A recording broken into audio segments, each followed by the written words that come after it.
All right, hello everyone.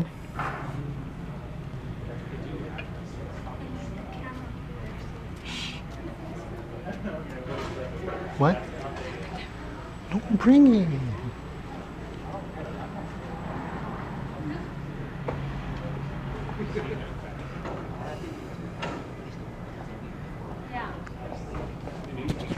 Hey, how's it going, guys? I'm just prepping right now, so it's gonna take a little while. Just let me know if it's laggy or whatever. Just want to make sure that it's good.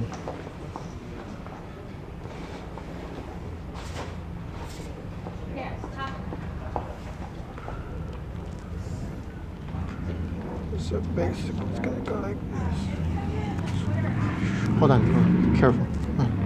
Bring it down, like straight down. Bring it down, just down, completely down, please. Bring it down. No, it's not this way, it's this way. Wait, no, which one is it? Okay.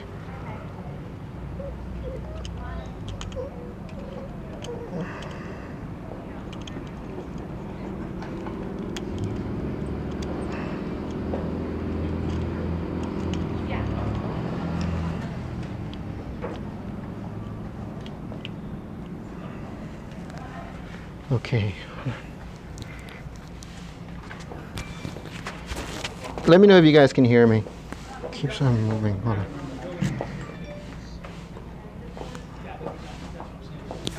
Let me know if you guys can hear me.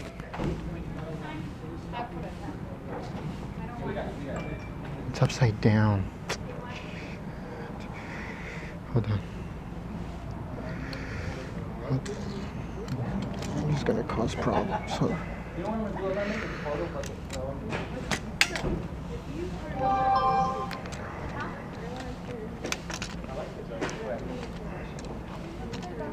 Oh, shit. What happened? Where'd it go?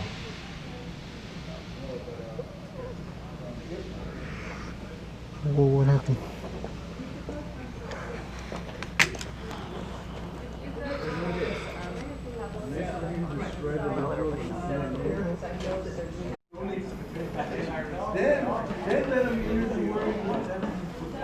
Hold this.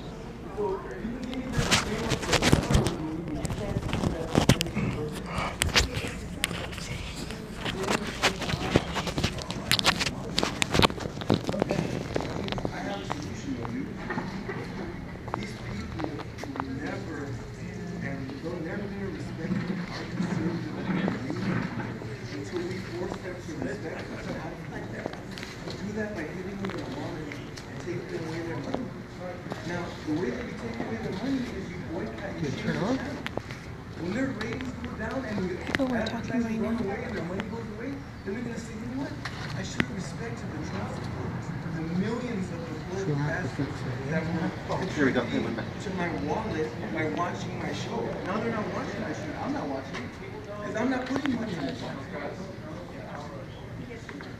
I told you that I don't watch this guy. You don't give him my money. Then maybe we'll start paying attention to all the advertisers like Target and Macy's and all that. Then they'll respect the conservative point of view.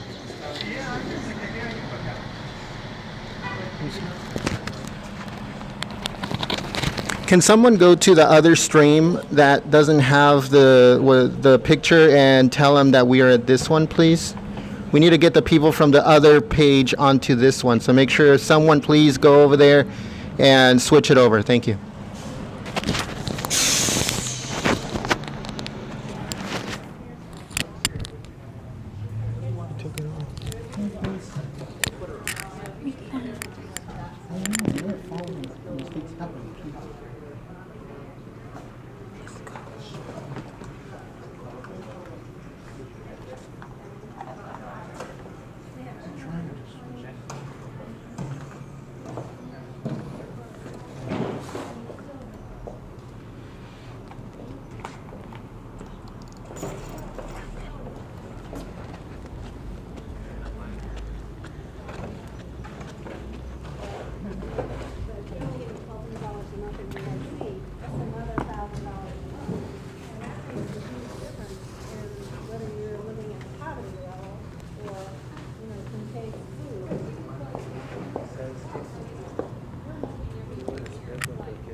When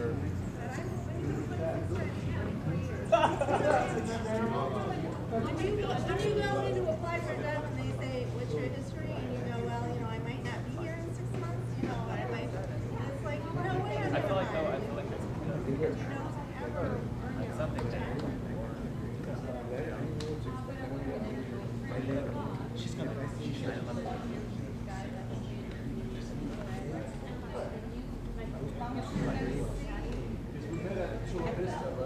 Yeah, and I work in the campaign office. We do need to change. I mean, we're starting to get there, but we're not like Europe. We're seeing it in Germany, like Germany and stuff. It's like people are done. Well, for instance, time of year, I'm going back in a couple of weeks, and there's been 2 days on the health working list. And all they do is, meet with the Clemson Center person. They go, oh, you're returning to honor your sacrifice. Well, to honor our sacrifice, our husbands purchased this benefit, earned it. Give them the benefit. Dishonoring our deceased. We're the beneficiaries. We didn't earn it. They did. One of my friends was like, It's only.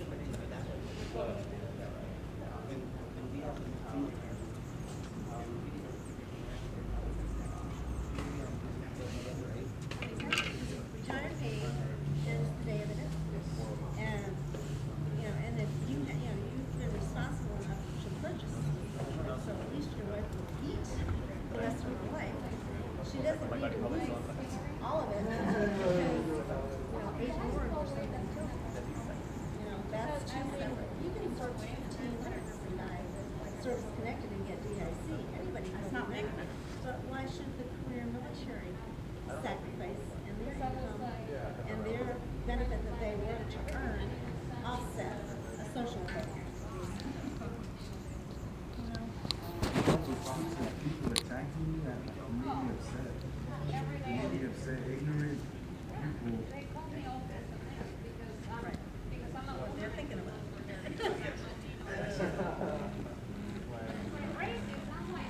Increasing the pharmacy.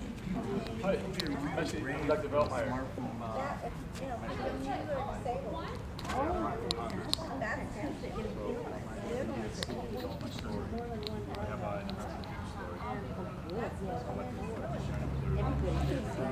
Yeah, we all have Like alarm. I don't know if you have an alarm on it or something.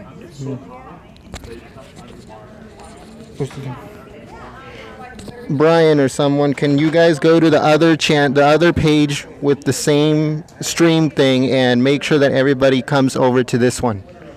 The other one still has a timer that says it's 20 minutes left, so we need the people from there to come over to here, please.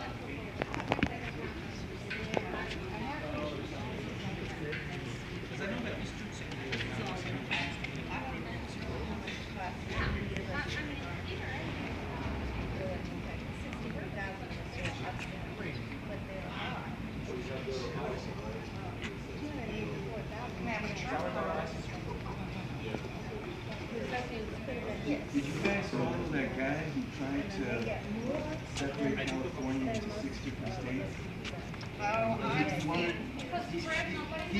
He tried to separate it between liberal and conservative taxes. So what you needed roughly 8,000 signatures, collected more than 11. And he magically invalidated just a little bit over 200,000 signatures and didn't qualify for the ballot. Yes, and the Senate has a super majority of Democrats. How can they represent almost there's a lot of millions of conservative like Arthur who respect the government. That's why I support the 6-day initiative. Hey, brother. Wanted to say thanks for coming again. Oh, yeah, no. What was your name again? Jack. James. Yeah, I'm already online, so we're just trying to get as many people on there. Perfect. But, Thank you you. know, About a month and a half ago. I just signed a petition. Hey, my pleasure. Mutual good. I signed it.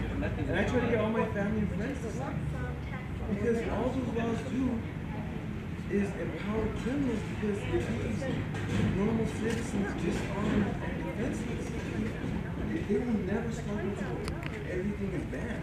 Just like they banned the AR-15 back in 94 to 2004. And it didn't do anything during this time. None of those laws. So, we'll just wait. Yeah. So, what's going to happen?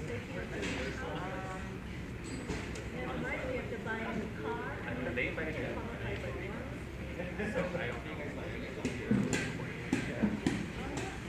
No one can ever name a country where socialism never succeeded. Not North Korea, not China, not Venezuela, not Cuba. Yeah. You know those liberal, yeah. And one more thing.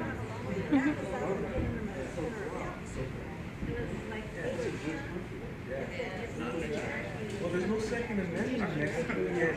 The only people that have guns are the cartels. Yeah. And they have, in the last 2 or 3 years, they've had like over 100,000 military guns. There's only one gun store in all of Mexico. One. Where are you guys from? It's on the army base.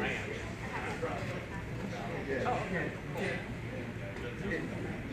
Every country in history where the dictators disarmed the citizens, Stalin, Hitler, Hugo Chavez, all of them, wherever they disarmed the citizens, those citizens were dominated. Yeah, they all took the guns away from the citizens.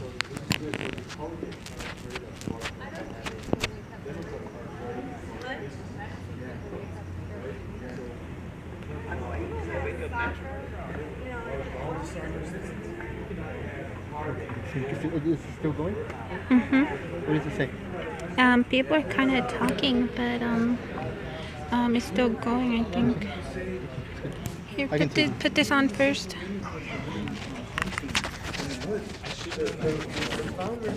wonder what time chat was this morning. He didn't go to sleep. I didn't go to sleep. There's no sleep. I can sleep when I die.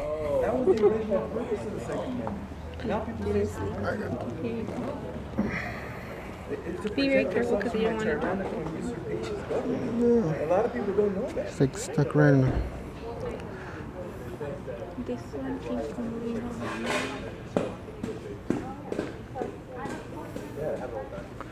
Hold on a sec.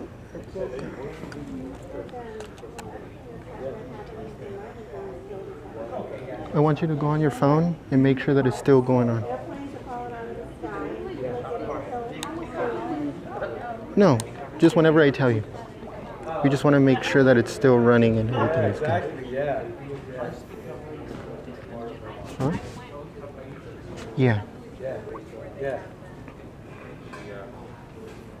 How's it going, everyone? Hey!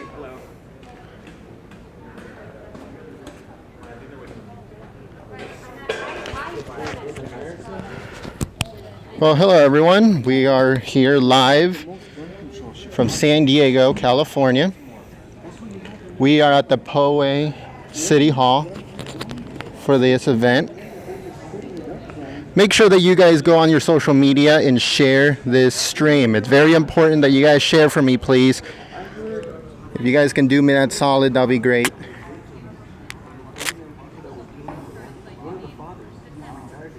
We're trying to get everything situated. Also, let me know if there is any type of lag or if there's any type of choppiness. Usually it works pretty good, but we're still trying to figure it out.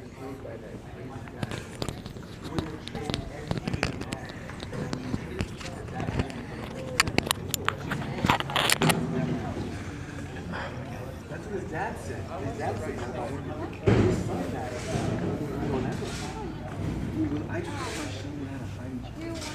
defend himself. If you were to talk to him, I have it. This is how we do it. Good? All of this. Is this supposed to? Yeah, it's fine. And then the shots I can always- come over here. I can always edit stuff in. So yeah, I need to see the chat. it's good.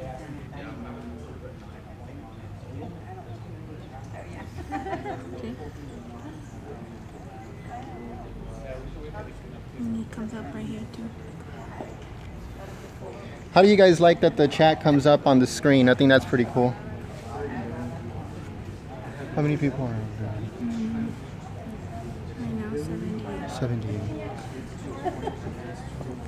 Again, make sure that you guys go and share this on your social media. It's very important for us and it's very important for Latinos with Trump.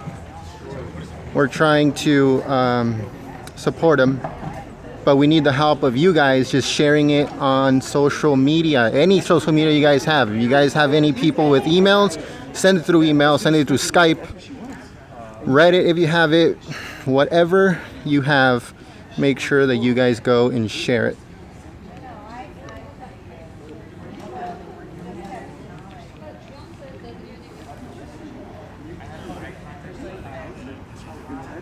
am I going to vote against that? Am I going to vote to take that away from myself? No.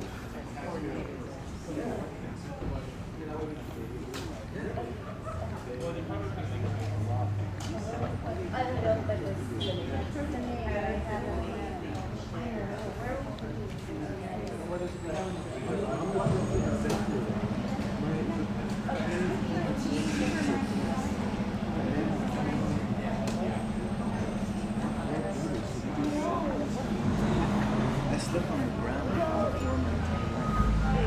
I didn't get a bed until I was 17, but now I'm About the Trump rally later on, there's one at 11 a.m. that's Pacific. Pacific. I don't know if I'm going to be able to stream it. I am going to try my best to go and stream it, but again, I'm on the field. I'm not at my house.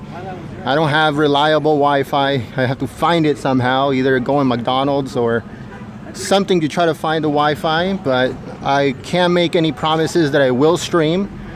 I might stream the 4 p.m. rally, which is later on today, but like I said, I'm not 100% sure.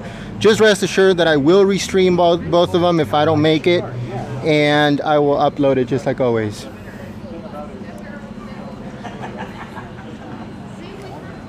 only in America. What's going on? It looks good. It kind of buffered for like a tiny bit, and then your battery is full. It was full. Well, it's missing a little one, but hopefully it stays full. If not, you have this thing. But it looks really good, really clear. The sound. Everything is gonna start coming up. I think it's gonna show everything. Come on. Where's the hotspot? Mobile. Did it turn on? Click on it.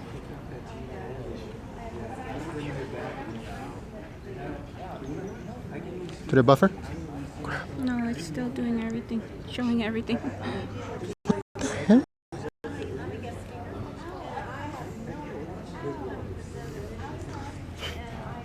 It shows everything. That's funny. Does it? Yeah, it shows everything.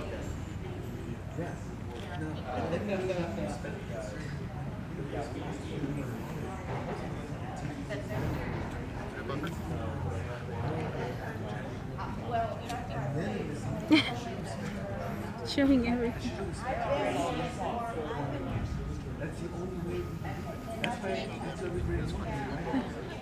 They're so nice too. Like, Look. Looks good. The sound looks good. oops. I have to click live. Put this down. Oh my god. Press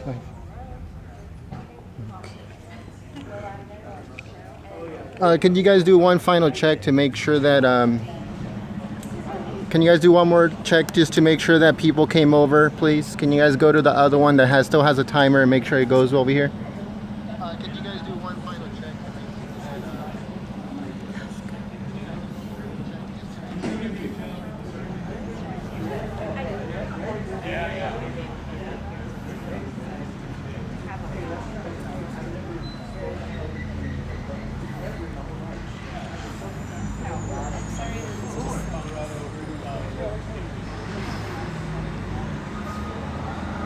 Again, we're in the city of San Diego. Yeah.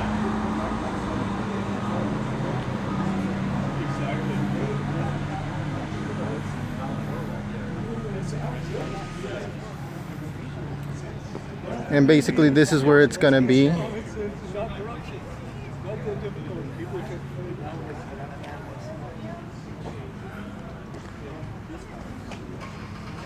So this is where we're at. As you can see, there's a podium right there. Try to back up a little bit. Try not to go on the road. So this is where it's going to be.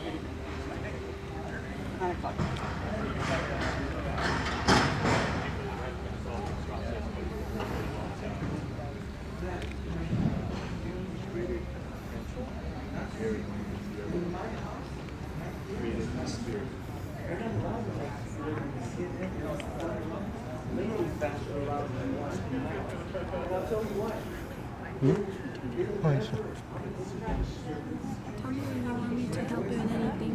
Yeah. You don't want me to put anything of that away? No. I'll be right here so I can guard that. Yeah. And if you need, I'll be looking at you all the time. If you need me, just call me. Okay.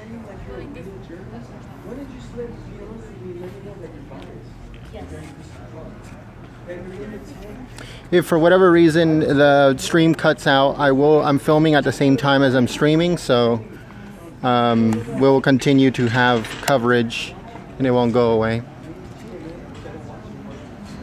I'm sorry? Are you guys live? Yeah, it should be. Oh, you have to go back. Hold on. You should. It's on the other one. It's right here. You gave me the.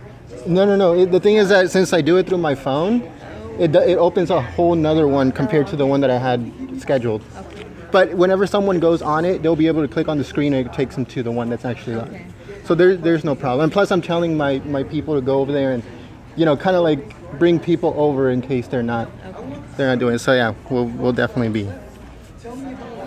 We'll be good. About your bias. Use where the privilege is. Use the communication you got.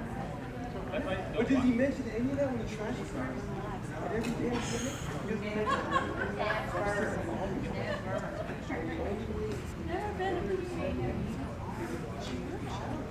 You know what happened when you change the channel? There's millions of Trump supporters in the world. If we all change the channel, their ratings go down. When their ratings go down, Yeah.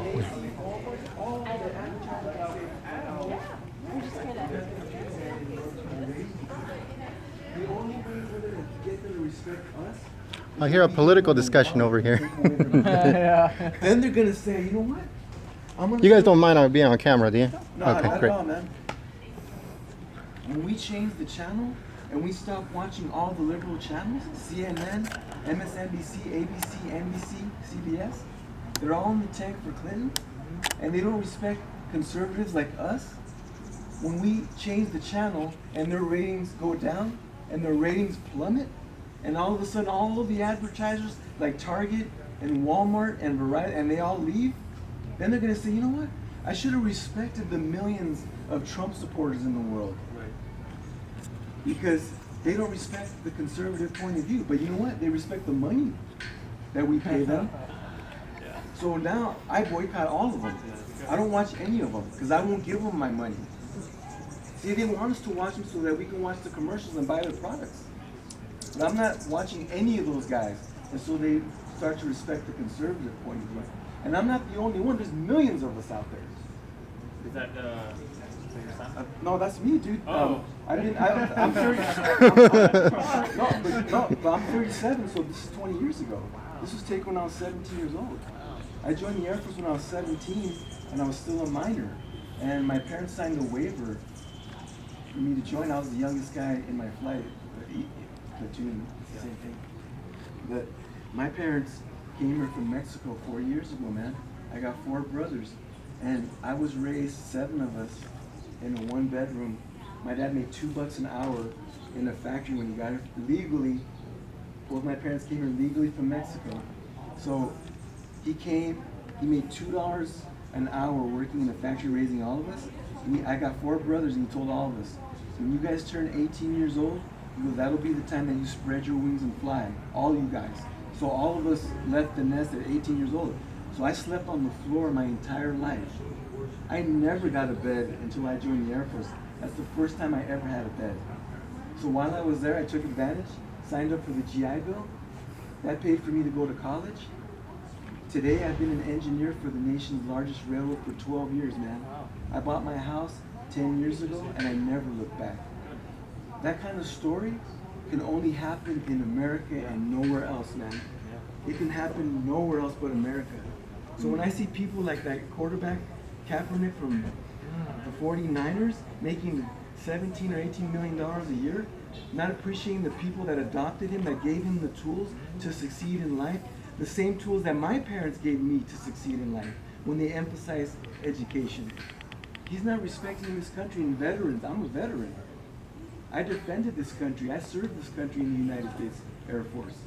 But is he respecting veterans like me when he won't stand up for the national anthem and the American flag? He's slapping me and all veterans in the face. The reason all of us are free are because of veterans. These are the people that provide us freedom every single day. None of us can go out and go to school or go to work and earn a living if we didn't have the freedom that was provided by veterans, people that fought and died and shed blood so that we could all be free, so that we could have the Second Amendment and speak our mind, so that we could have the Second Amendment and the ability to defend ourselves. And that guy wouldn't even stand up. I got no respect for that guy. And then you have all these, you have Megan Rapinoe. Yeah. She's a lesbian. Yeah. Yeah. I'm actually kind of done with professional sports. No, my team on Monday night is going to do that.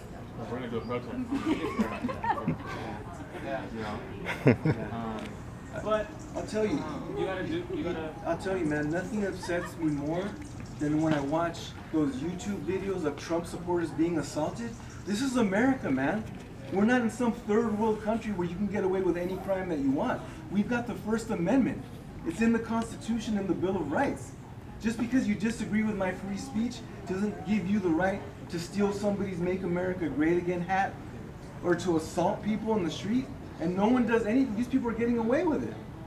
I was going to bring my kids today, but I didn't know what to expect. And I'm not going to take a chance and endanger their lives because there might be trouble. And I thought, you know what, if I get there and there's trouble, I can handle myself and I'll leave. But if my kids are small, it's tough when you have, those people were assaulting people that were carrying babies in their arms. they were assaulting people in wheelchairs. In wheelchairs. They were ripping, how come they're not being arrested for stealing people's personal property? I saw them ripping people's hats off their heads. And kicking and punching people, leaving them unconscious on the ground. I don't respect any of that, man. I would never, you know what, just because people don't support Mr. Trump like I do, just because liberals aren't conservative like I am, that doesn't give me the right to assault them. You don't fight hate speech like that with violence. You fight speech that you don't agree with more speech. That's what the First Amendment's all about.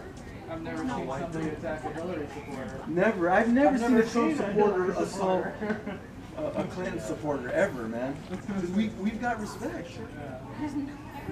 And they don't. That's not what this country's about, man. That's not what makes this country great. People getting away with assaulting Trump supporters. You saw it in San Jose. I saw it in New Mexico.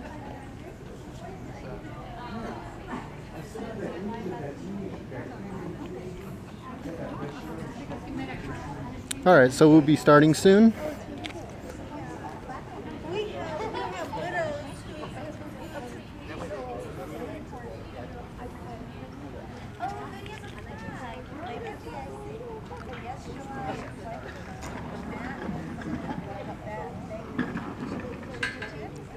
So as you guys heard, the veteran, he was very angry because of what was going on. He feels that being assaulted is unconstitutional, and it should be. You should be allowed to basically back up any candidate that you want, without the fear of retaliation, without the fear of anything being done to you, your property, your family, or anybody in between.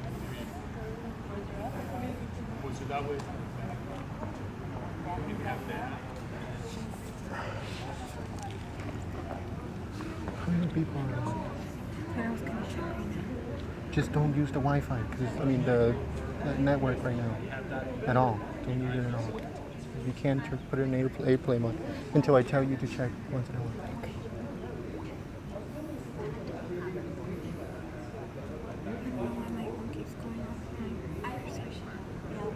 Just find it. Search. Sorry, go on. G. MTLE.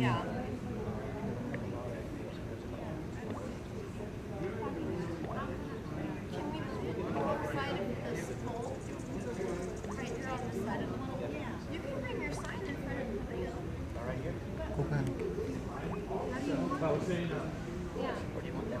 Where are you going? Up. Okay.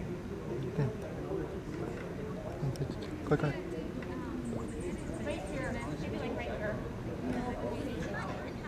I keep getting like Are you the gentleman that's Yes. streaming live? Yes, that's right. Hi, my name is Leticia. Oh, hi. I don't I'm know. Jen. Jen, okay. Yeah. And Liz, my wife, Liz. Hi, Liz. Hi, welcome. My husband's right here. He's Okay. with he's one of our editors for our own personal videos. So Oh, okay, great, what yeah. we were hoping is we can kind of merge our videos together or do whatever you wanted. If Absolutely. You can. If No, you no, feel yeah, comfortable absolutely. with that. Because I'm filming and I'm streaming at the same time. Okay. So I will have two different types of files. Will your stream be up on YouTube? Yes, it will. It will Thank be. you Yeah. so much. Yeah. Jen. We really appreciate it. Yeah, absolutely. It's just so important we win this country back. So whatever we can do to do the battle Yeah, on absolutely. our own. Yeah. He's gonna get a really good audio. So if we want to blend it together Yeah. to get a powerful audio. Absolutely. And there we go. Okay. Yeah, that sounds good. Sounds good with us. Thank you. Thank you.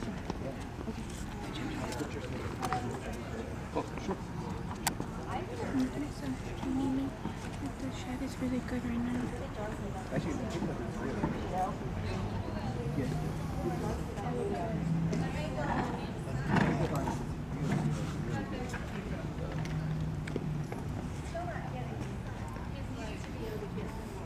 Right here. You want right Then here? you get right here. 'Cause then you get all your signs. Otherwise, I don't want to do sorry. I'm not even sorry.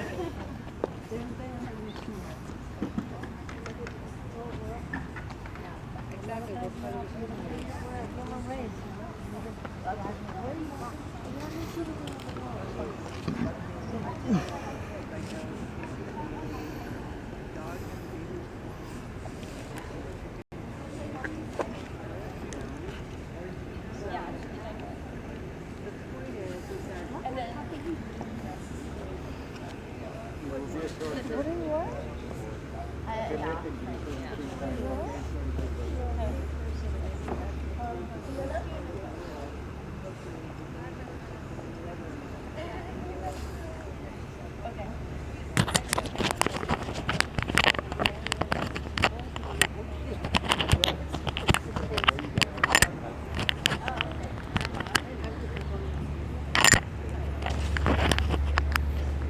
How's it going?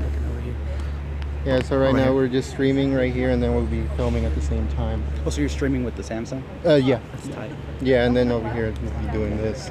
And then he's going to be doing audio, I guess, so we're going to be able to merge it together. Nice. I'll be able to chop it up and then send it to Irma, so, if you guys want to use it as, Perfect. as whatever. And then the one on YouTube will be uploaded, so you guys can always, get it from there too. Beautiful.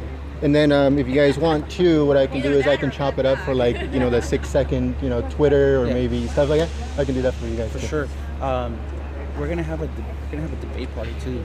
So I'll send you the information. Absolutely. Obviously, just a party, but whatever.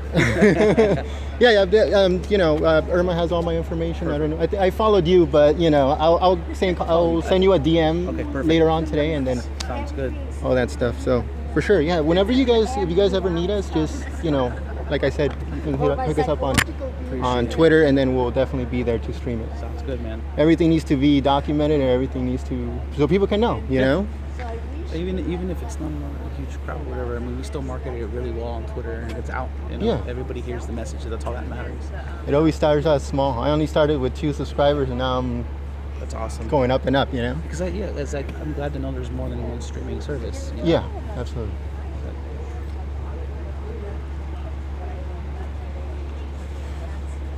Yeah, man, because the world is listening. I mean, these people from Europe and South America, they want to interview this and that. It's just like, wow. So we know people are listening. I seen that you've been broadening out a little bit more, huh? Going on places and. Yeah, just trying to get the message out, man, the best as that we can. But how are you doing with the mainstream media? They're always trying to make you look bad and trying to clown you, huh? They're always doing the race card, but I mean, it's just so easy to destroy them. Yeah. They got dealt with in CNN. On CNN, I just chopped them down. I saw that. And they counted me. Sound from your. I do, yes. Could you guys play, before we do the Pledge of Allegiance, can you play the video that we have posted right now, which is Our Country 'Tis of Thee? No. Just the audio. No, I won't, because the thing is that I'm going through my phone, and it's like a special way. It doesn't go through the thing, Oh, so I gotcha, can't put gotcha. anything on top of what we're doing. You possibly could, yeah, but yeah, For field recording. yeah, field recording, yeah. The thing is that No, that's okay. I don't have the connection that goes into the Okay. because it's like a special connection, like an adaption, Okay, great. Yeah. After this, we can hang out, have lunch. Yeah, we got stuff to do. So. What did she need? What did she need? Some music or something. I don't know. Hold on. Should I put this back there? Glue it on. I know. Should I have everybody like stand in front of the podium? That's what I was gonna say, to have everybody just All right, stand. let me go bring them over. That's what I was gonna say. Why don't you tell her to just stand up? I'm gonna turn this on real quick.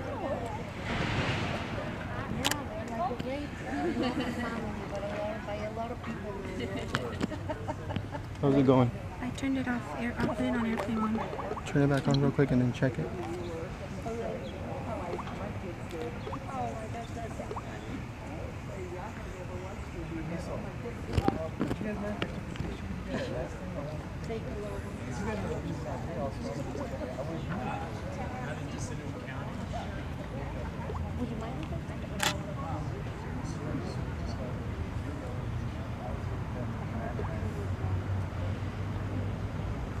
I don't really want to be in the shot, so what's the furthest I could be back without being in the shot?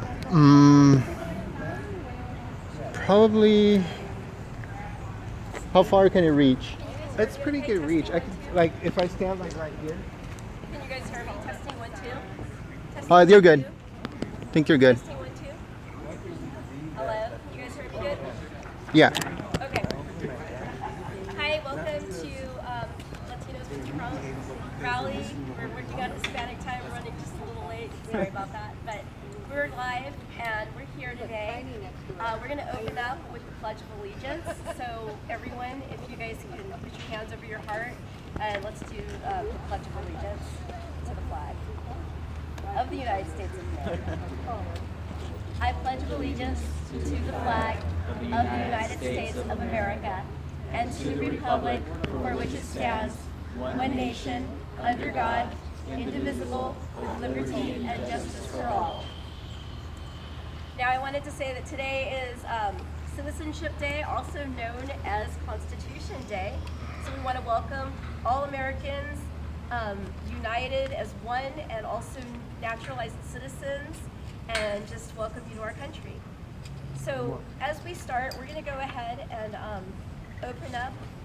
I don't know what I'm saying here. I'm going to open up with myself first, and I'm going to talk today about Hillary Clinton and Kane and women issues. So I want to talk a little bit about Hillary Clinton. I was looking over her donor list last night, the hillaryfoundation.org, or excuse me, clintonfoundation.org. But it may as well be called the Hillary Foundation because apparently only 10% of donations go toward charitable foundations or charitable contributions. But what I want to talk about is I took a little look at the contribution and grantor info list, and I found that as of recently, 100 million was donated from Iran, country, Qatar, and recently 25 million from the Radcliffe Foundation, which supports Syrian refugees, and also between 10 to 25 million from the Kingdom of Saudi Arabia, 5 to 10 million from the Sheikh Mohammed Hassan Al Ahmad. Don't know if I'm saying his name right. Forgive me, he is the second richest man of Egypt, also known as the #1 richest man of all Saudi Arabian countries. She also gets 10 million from the state of Kuwait. She gets 1 to 5 million from Friends of Saudi Arabia. And the reason why I say this is I want to talk directly to all of you liberated women, all of you progressives out there, all of you liberals out there. And I want to talk to you because I know you were teenagers, you were 20-year-olds in the 1960s. And I want to tell you, your free love era, your sexual revolution, your liberation women, it's going to end if you don't look at our world today. Now, I visited the ClaritinProject.org. They're a human rights group that promotes tolerance and challenges extremism. And what I found from them was that these Arab nations that Hillary Clinton gets a lot of her donations from believe in Sharia law. And you feminists out there, you progressives out there, I want you to know you are supporting a woman who takes money from a Muslim nations that believe that women have no public rights. Women must live in 100% modesty. I want you to know women need male guardianship wherever they go. And it doesn't matter if they're in a Western civilization. Now, how about your free love era? Promiscuity is not accepted in these countries, nor is it accepted from this culture. So you 1960s progressives had better step it up for women's rights, because these women are crying for your help. And if you don't pay attention to the world, I'm just telling you, for shame on you. And the reason why I bring this up is one of the companies she gets millions from, the Radcliffe Foundation. They support Syrian refugees. And according to the Wall Street Journal, CBS, and New York Times, Syria is known as the home base of ISIS. It is no secret. So if they're supporting Syrian refugees and they're one of her top donors, guess what? Welcome ISIS.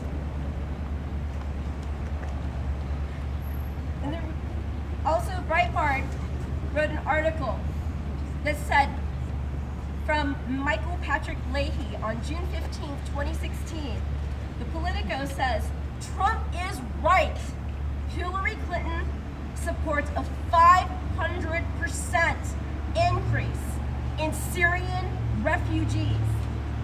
Now, currently under the, Barack Obama era, I usually call him BHO, or I don't even know. I can't even fathom his name. We currently allow 10,000 Syrian refugees a month into this country. A 500% increase is 50,000 a month. Do you hear me, progressives? Do you hear me, liberated women?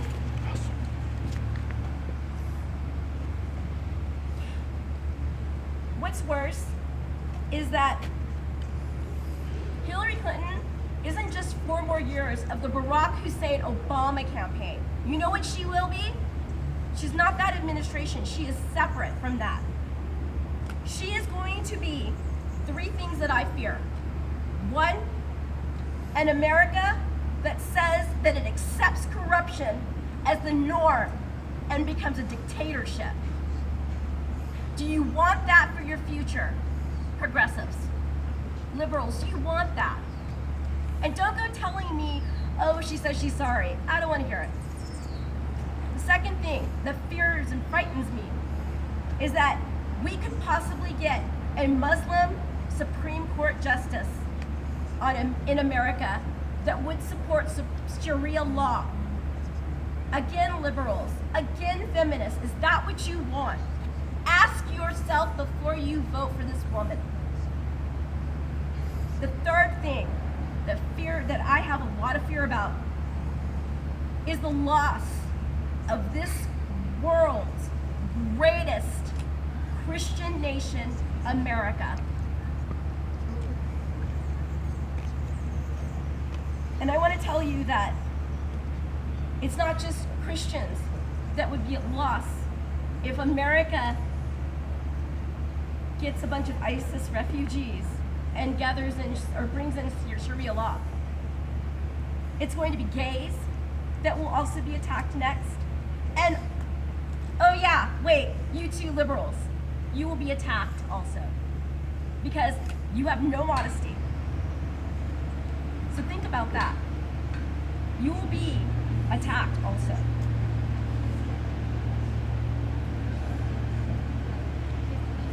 If she wins, but I know she's not going to win, trust me, in my heart of hearts, I know she's not going to win. Last I checked, I believe Trump was like 8% up in the polls. But if she wins, God forbid, she has a partner in crime. And I want to talk about this partner in crime. They claim to be stronger together, but I'm going to tell you right now, they're absolutely horrific together. Now let me tell you the story about Cain and Unable.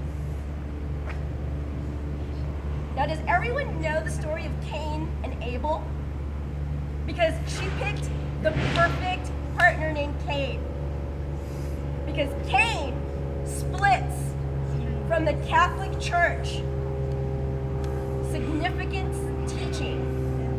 And I bring this up because all of you Catholics out there that think you want to vote for Hillary Clinton think that she's for women and children who are 100% wrong. Cain and Unable believe in abortion. Now, what did Cain do in the Bible to Abel? Let's think about this. I think she picked the perfect partner. Now, one of the teachings, the most significant teaching that Cain splits from of the Catholic religion is that thou shalt not kill. That is the 5th commandment. He supports the right to choose abortion, but he claims that I personally oppose it. I'll just be quiet over here and personally oppose it. The fact that he supports laws that allows the death of children funded by a company that Hillary Clinton supports, Planned Parenthood, proves that they are both not for children.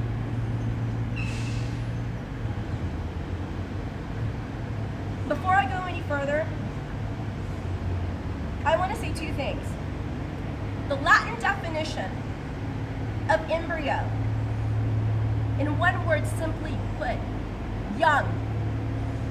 That is what an embryo means from a Latin definition. And I don't want to hear all of you people tell me, oh, she's incorrect, whatever. It's not going to change my mind. And then, of course, fetus. Fetus is a baby. That is what fetus means in Latin, baby. A fetus is viable is 2 months to birth, and an embryo, a young, is the very first day of conception that creates human development. So all of you Republicans out there that say that you're conservative, think about that.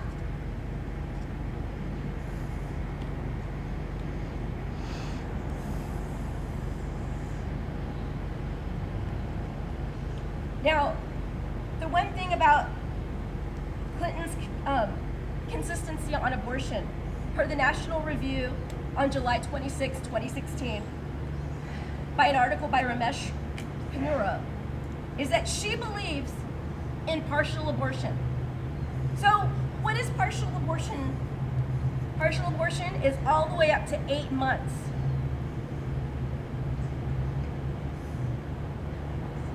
8 months. I can abort a baby at 8 months. I have the choice to do that. Everyone has the choice to do that. But what about giving that child an opportunity for a life, for a loving family? All of you progressives out there, all of you liberals out there, think about that. Liberating a baby. Hey, what a great idea. Let's liberate fetuses. And now I know I'll hear comedy about that. You know what, whatever. Hillary, you are murdering children, and you are allowing Arab nations under your support to also kill women, violently abuse women, abuse children by marrying them at young ages, and also sodomize and rape children. Kane, Hillary Clinton, they're not for children, they're not for women. So I hear that about 65% of Republicans are Catholic. So I want to reach out to them, because one of the things that angers me right now is to hear that there are Catholic Republicans supporting Hillary Clinton on a never Trump bandwagon. How dare you sell America to ISIS? So what I'm going to tell you right now, if you're Catholic and you're a Republican and you're on that never Trump bandwagon, this is for you.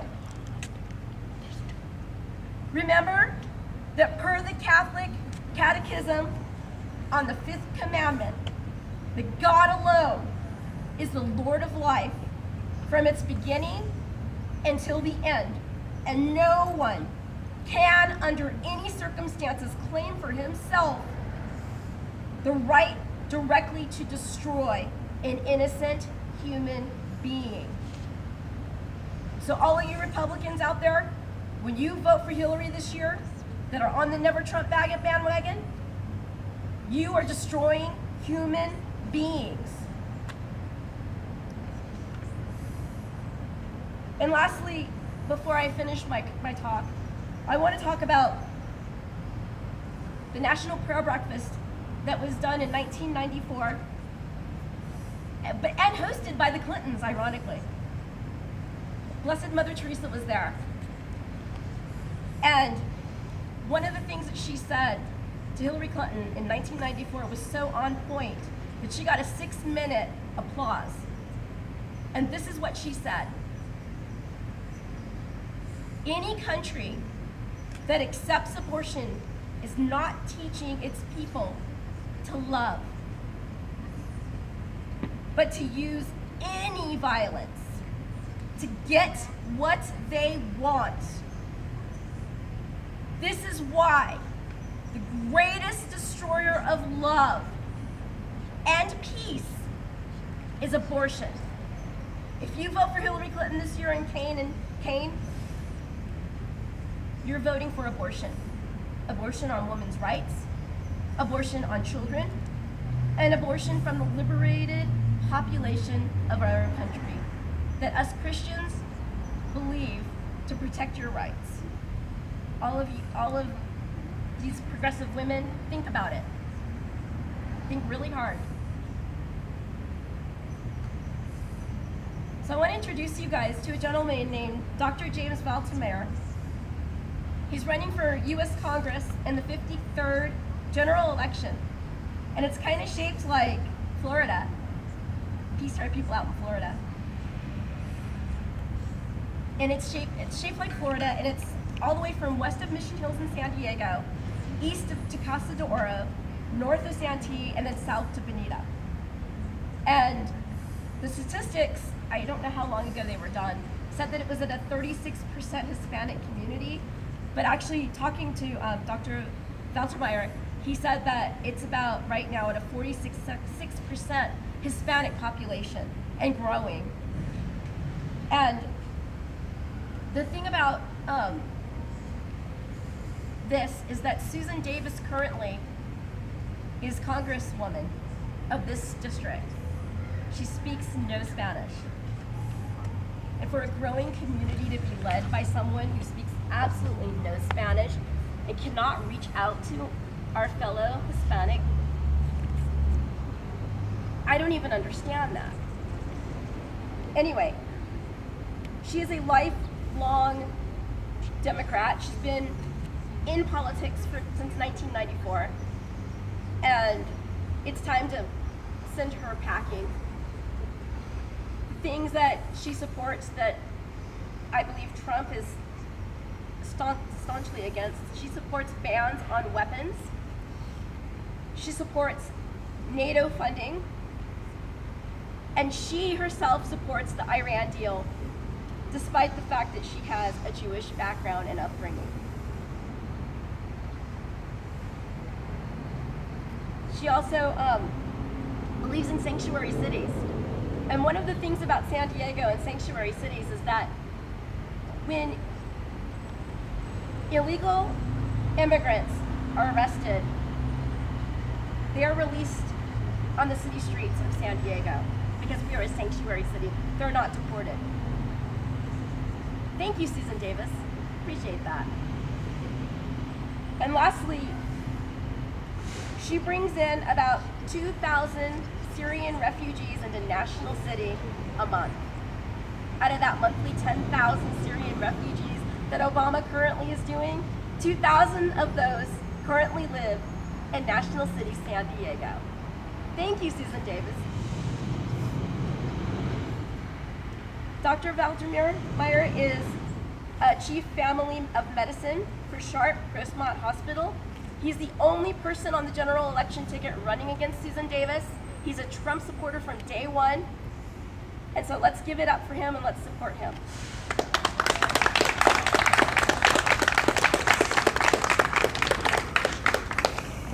Good morning.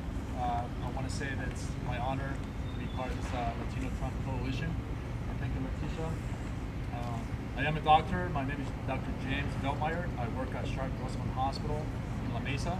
I'm also currently the chairman of the Family Medicine Department at Grossmont Hospital. In that role, I oversee the critical care of hundreds of patients each month. I can say that I'm very proud of my work as a doctor, but I'm especially proud of the journey that I had to travel to get to this position. I'm also an immigrant. I was born in South America, Ecuador. My story begins in South America. My father abandoned my family when I was about 1 year old. We became extremely poor. At the age of 9, I was living on the streets with my 2 brothers, my sister, and my mom. And I can tell you from first-hand experience that homelessness here in the United States is nothing compared to the hardships of life on the streets in South America. Hardship of life in a third world country, I believe for most Americans, is very difficult to grasp. But I had an extraordinary opportunity to come to America.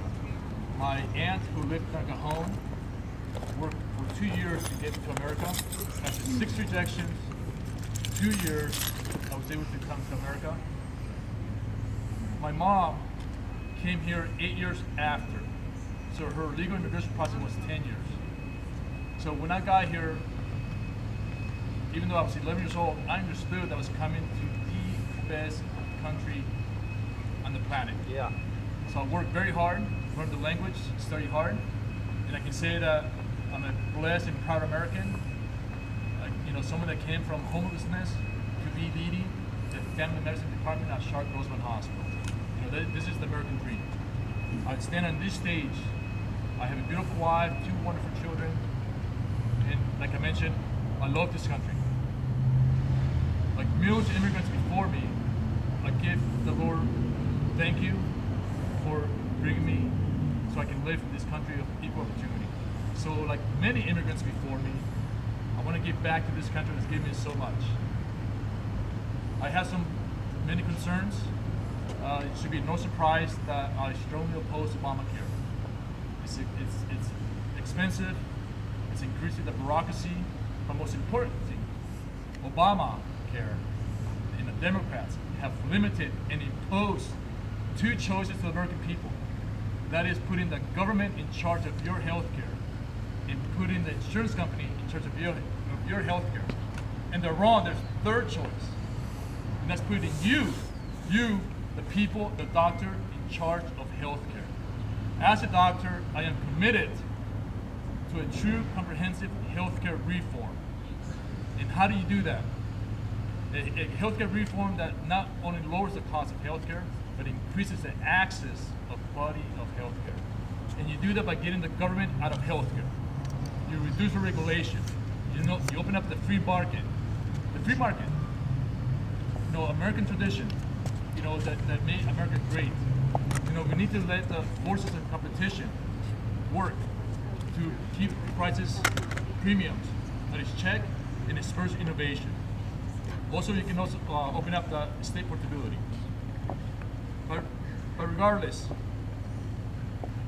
we know, and I have first-hand experience, inside medical perspective of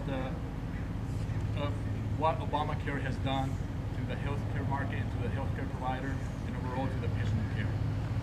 I'm also very concerned about the decline of our military strength and prestige in the country. We should be empowering, building up our military, right? Because we know that the government, its main role is to protect us, American people, and the country. I believe in the U.S. Constitution that limits the power of the federal government to some very specific items, leaving the rest for the individual and for the state to decide. I respect traditional American values. Education, hard work, perseverance, because those incentivize any individual to obtain the American dream. Incentivize for anyone, it don't matter what walk of life you come from, to obtain some measure of success. Living, spending my early years in South America, I can tell you that America is exceptional. And it's called the American Dream, because it's available for you, and to you to achieve what I have achieved. I'm a very successful doctor. I have helped and healed people. Now I want to bring the same passion, the same hard work, the same determination to Congress to make our America a safer, better, more prosperous place. To those critical of Donald Trump, please keep this in mind, that if we allow Hillary Clinton to become president, that destruction that she will bring to our country is incalculable. She's the most dishonest, corrupt, self-proclaimed government junkie. Nothing good will come out of her. Trump, biggest defender of true freedom. I come from a socialized, oppressed country. I can tell you that I would like to say to Kaepernick that knowledge beats ignorance. So America is the freest, greatest, decent society in existence. Only in America you can say, don't ever give up. Only in America, because you're always going to have the next time, the next opportunity, the next chance. Success takes hard work, perseverance. You may stumble. You gotta own up to your shortcomings. You don't blame other people. You work hard and you do it better. Because only in America, your opportunity to succeed, and there's nowhere else in the world. I am running for U.S. Congress. I've been in service to my country, to my community as a doctor. I wanted to extend that, service. I see myself running as a Congress to serve my children, your family, in our community. I am running against Susan Davis, who is a known career politician. She's also known as a no-show Susan. I have had 4 debates, and she's been a no-show, no-show, no-show, no-show. You think of campaign, election, it's about choices, right? Choices. And she's taking tenure for granted. She doesn't compete for your trust. She doesn't compete for your vote. For her, it's automatic. She gerrymandered the whole district 8 years ago to be very heavily Latinos, and she doesn't speak the language. To be heavy, there's immigrants, and she has no sense of family values. As Letitia mentioned, she comes from Jewish background, and she was the biggest supporter of the Iran deal. And I can tell you this, that there's no Jew in this country that would say that Iran deal was the sweetheart of the deal. Second Amendment, they tried to tell me that if you take my rights to protect myself, I'm going to feel safer. Sanctuary cities. Last year, sanctuary cities received $342 million to protect illegal immigrants, to provide them tax perks. So we incentivize illegal immigrants to come here. As a legal immigrant myself, right, you would think that they would like to reward me, right? But they tend to disincentivize myself. Hardworking Americans who love this country. With God's blessing, we will have the right Republican President, Donald Trump. Yes. Yes. And I just want to add one more thing. As a Latino and as someone who lived my early years in extreme poverty, I firmly believe that we must build what George W. Bush referred to culture of life.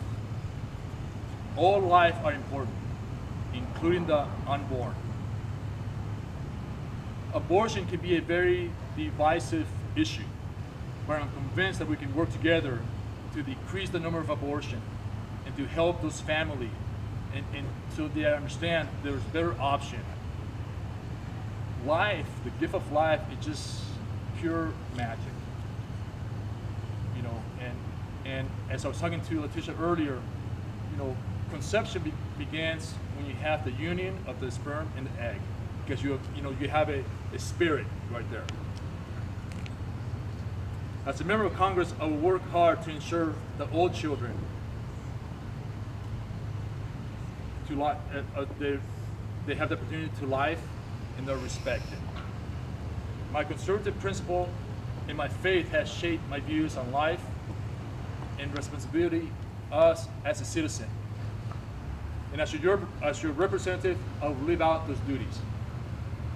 Please support me, vote me for Congress. Let's make America great. This remains still the greatest nation in the world. Yeah. Thank you. Yes.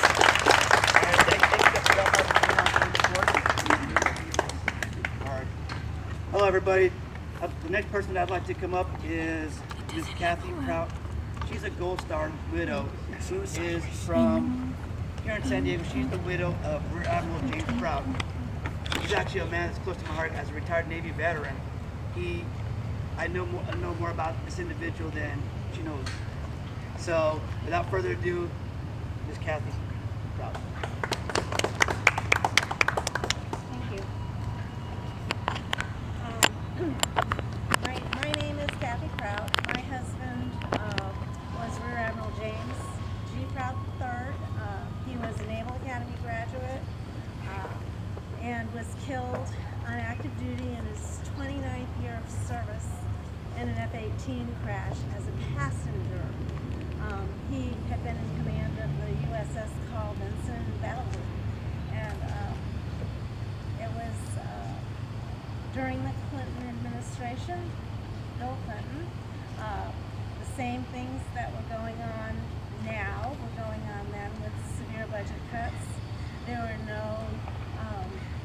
was no money for parts to replace parts on airplanes and ships. They were cannibalizing parts, flying unsafe planes. His plane was just flying to St. Louis for a business meeting, and they were trying to combine gas and training hours, and it crashed. This is happening again. There have been so many plane crashes, and we've lost so many pilots and other people in training accidents unnecessarily because of sequestration and budget cuts. What I'm here to talk about is an issue that impacts 63,000 military surviving spouses. It's called the SBP-DIC offset.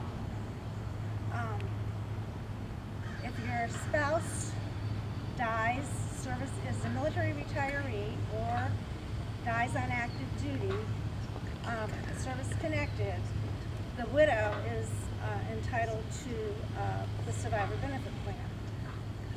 This is a retirement plan. This is the benefit of employment for 94% of the 63,000 widows. Their husbands served a long career, spent 6.5% of their retired pay to buy the survivor benefit plan, which would provide a 55% of retired pay benefit to the widow if the husband predeceases them.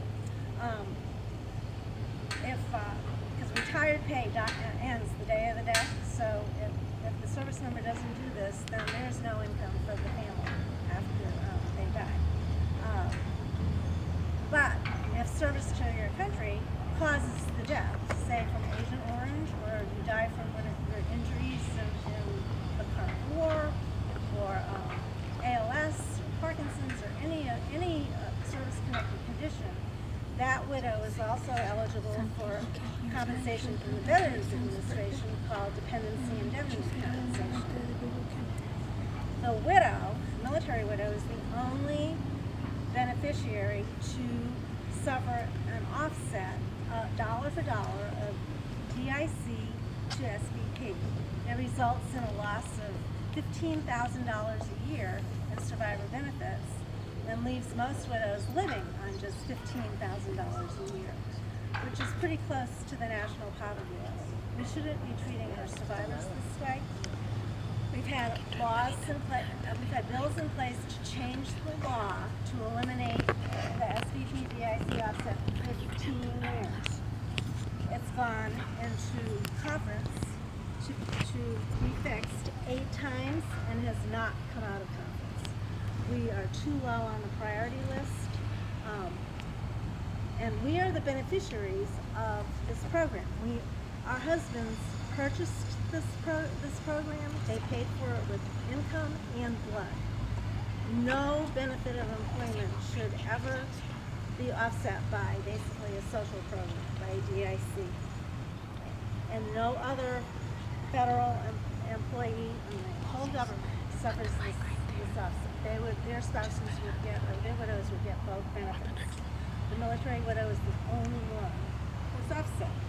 And we need to fix this. I'm one of the impacted widows. I lose $15,000 every single year. And it's just wrong. We shouldn't be treating our survivors this way. Their husbands sacrificed, and they sacrificed. You can't pay much more than life. So I ask that you support us and try and get the bills passed. There's 2 bills, one HR 1594 in the House and S 979 in the Senate. We're 15 years in, and it still is not being passed. And we have had more co-sponsors for our bill than most bills ever in Congress, but we still see no action because we're just low on the priorities. So I'm asking for your assistance and your help and your support. Thank you. Thank you, Ms. Cathy, for coming out and showing your support and bringing out the improprieties of what SBP and DIC is lacking for our veterans and their widows. So without further ado, I'd like to introduce the founder of one of the advisors for Latinos with Trump, and it is going to be Miss Irma. So please, Miss Irma, come up.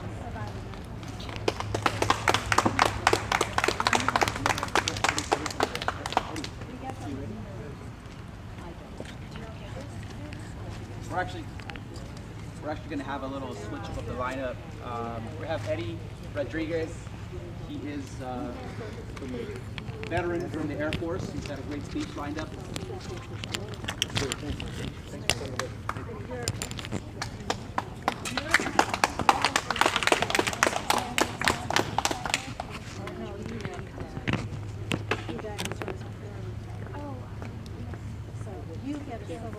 Hello everyone, my name is Eddie and I am a veteran of the United States Air Force.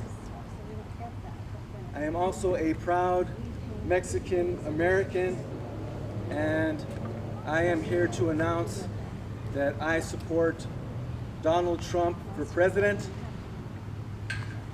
As a soldier, I took an oath to defend the Constitution against all enemies, foreign and domestic.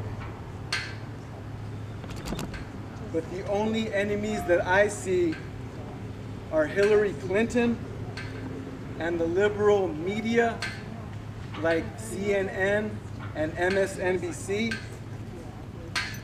I'm fed up with biased reporters like George Stephanopoulos, Chuck Todd, and especially Jorge Ramos, who trash and disparage Mr. Trump every day. Please change the channel and boycott these networks until they learn to respect the conservative point of view. When their ratings go down, they lose money. Only then will they be forced to respect us. Crooked Hillary believes it is okay to insult millions of hard-working, tax-paying Americans by calling us baskets of deplorables. I've got news for you, Crooked Hillary. I am a veteran and I am a proud deplorable basket. And I am a proud supporter of Donald Trump. Crooked Hillary supports raising taxes. Trump supports lower taxes. Lower taxes mean that you take home more money from your paycheck. Lower taxes will stimulate the economy and create millions of jobs for all Americans. Americans want a hand up, not a hand out. Crooked Hillary supports open borders and sanctuary cities. Sanctuary cities like San Francisco, where the beautiful Kate Steinle was murdered by an illegal immigrant who was deported 5 times. Kate Steinle deserved better than to be gunned down on the street by someone who wasn't even supposed to be here. This would not have happened if it weren't for the policies of Crooked Hillary and the Democrats. We must honor Kate Steinle's death by voting for Donald Trump, who will put an end to federal funding for sanctuary cities. Crooked Hillary wants to increase refugees from Syria by 550%, where some support Sharia law. Under Sharia law, it's okay to oppress women and execute gay people. I have a question. Why do we have money to pay for refugees to stay in America, yet we don't have money for homeless veterans? Why do we have money for refugees when we have Americans living in poverty? I support Trump's common sense policy of America first. Trump supports legal immigration and extreme vetting from countries that are known to support terrorism. Crooked Hillary will never defeat ISIS. How can she ever defeat an enemy that she can't even name? And the name is radical Islam. Crooked Hillary wants to abolish the Second Amendment. She wants to leave American citizens disarmed, defenseless, and unprotected against the very criminal, illegal aliens that she refuses to deport. The same criminal, illegal aliens that hide in sanctuary cities. Make no mistake, Crooked Hillary is a hypocrite. She wants to leave our safety to the mercy of criminals and thugs, while she and her family are protected 24 hours a day by men with guns. So guns are okay to protect her and her family, but somehow guns are not okay when it comes to protecting our families. We must vote for Donald Trump to protect our Second Amendment rights. In closing, Crooked Hillary is unfit to be president. Not just because she doesn't have the strength or the stamina. Not just because she is sick and unhealthy and can barely stand up.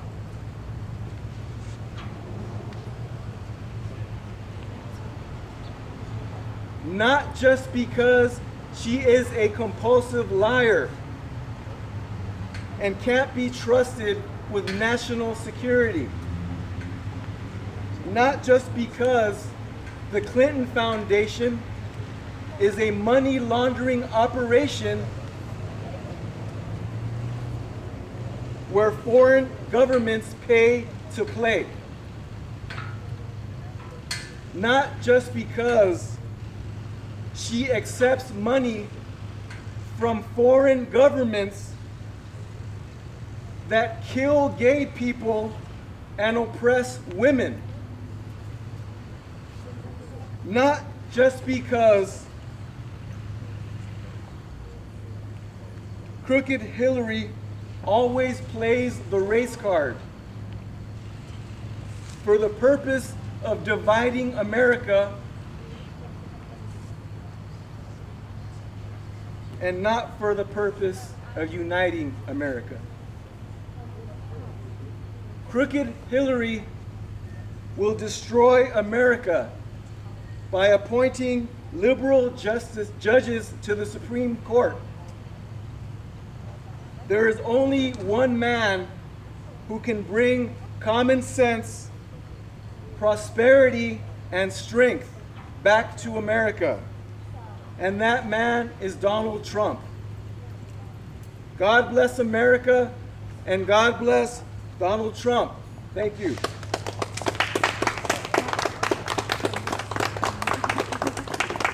Thank you, sir.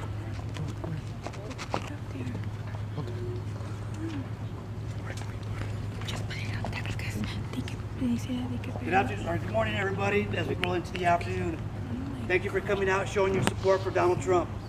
I'm Eric Gonzalez, and I'm a retired military veteran. I'm like you, looking for an opportunity to voice my concern on the direction of our nation.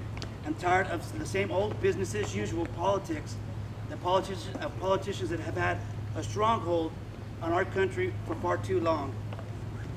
I'll focus on 3 things, or maybe 4 things: veterans issues, military readiness, national security, and education. As I'm talking to you right now, there are 22 veterans that commit suicide every day, just over 8,000 individuals over a year. That's because our corrupt government VA system is no longer working. To date, the percentage among veterans is dramatically higher than that of the civilian population, accounting for approximately 18% of our veteran community. And as of 2014, that number has risen up to 30%. The largest demographic in that percentage is women, at 32%. This is unacceptable, and the VA system can do better for all veterans. This has always been an issue with veterans. This is more evidence that the Obama administration and the Hillary agenda doesn't work for our veteran community. They have both failed my fellow veterans. Donald Trump won't fail. He will make it better for all veterans. Our current military readiness, according to the Heritage Foundation, states in their 2016 Index on U.S. Military Strength that our fighting forces are rated as marginal and declining. As the years go by, without necessary changes and without the funding that will be able to allow them to tackle the problems or battles on the horizon. This isn't reflective on the personnel on active duty. It's reflective of a failed Obama administration, and it's been noted that the military branches are having to resort to get and repair parts from equipment from military museums and mothball yards around the nation, or severely cannibalizing current equipment. Right down the street from here at MCAS Miramar, our pilots are flying less and less, and the planes are breaking down. However, it's not because of the necessary parts that are keeping them running, because they're unusable. Our pilots are flying less and losing out on valuable training time in the seat. Today, our pilots are flying roughly 14 hours a month, compared to 20 to 25 hours that they used to have to maintain their proficiency. If you go down to NAS San Diego, down on the waterfront, our ships are no longer going out to sea. They're in port longer because they no longer have the funding to go out to sea to be able to allow them to be at the highest capable readiness. Although the Air Force suffers from a different issue, their problem is they don't have enough people in the Air Force. Right now, there are currently 700 pilots short in order to conduct their air mission. And with the years coming, they'll be down to up to 1,000 pilots short within the next few years. Again, another failure on the Obama administration with steep military cuts to defense spending and personnel readiness. According to the Center of Military Readiness, it states that the government needs to quit trying to make the military a politically correct body. Studies have shown that when you place men and women in combat on the front lines, readiness decreases. Not because of the gender issue, it initiates unnecessary distractions. The Army is currently at its lowest levels as it was before World War II and after World War I. But they have a plan in place by 2020. This is unacceptable. We need to be ready now. At the pulse of the military, and she will continue failed military policies while putting military lives at stake. Donald Trump does understand, and he will bring back funding for the military readiness and personnel so all branches will be back to where they should be, so that our sailors, Marines, soldiers, airmen are ready for the fight when they need to be. Our national security is at stake in this election. Hillary has proved that she fails in this area. She's on record as saying that our greatest threat to our national security is the Republican Party. Obviously, she's not focused on the real threat around the world, which is radical Islamic terrorism. Her and Obama can't even bring themselves to call our enemy by that name. Her email situation proves more than words can say. She says that she doesn't understand the classification process or how to label a document. Well, in the positions that she has had within the federal government, for her not to understand this is ridiculous and callous, therefore making her unqualified to execute the office of the president. And she should be denied a security clearance and be put in prison for what she has done. She is the threat to our national security.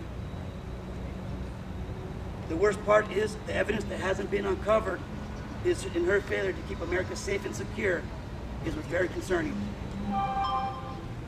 And just like Eddie states, her plan is to bring in 550% more refugees to this country, which amounts to $400 billion in usable resources to the rest of the country. She continues to prove that she doesn't care for the lives that she puts in harm's way. Remember Benghazi? She says no American lives were lost. Think again, Hillary. She was directly responsible for the handling of this situation and is on record as saying, what difference does it make? Regarding what happened there. We also need to give our intelligence community the assets and control that they need to operate effectively and efficiently to help keep America safe and secure.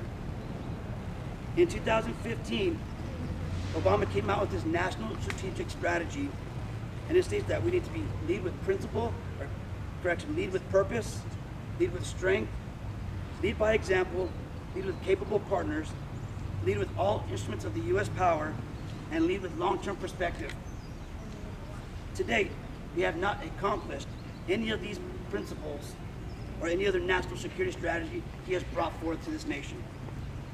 We are no longer respected around the world. I know that personally, being a retired veteran. We're no longer viewed as a threat because our actions are predictable. Our enemy knows our actions better than we do.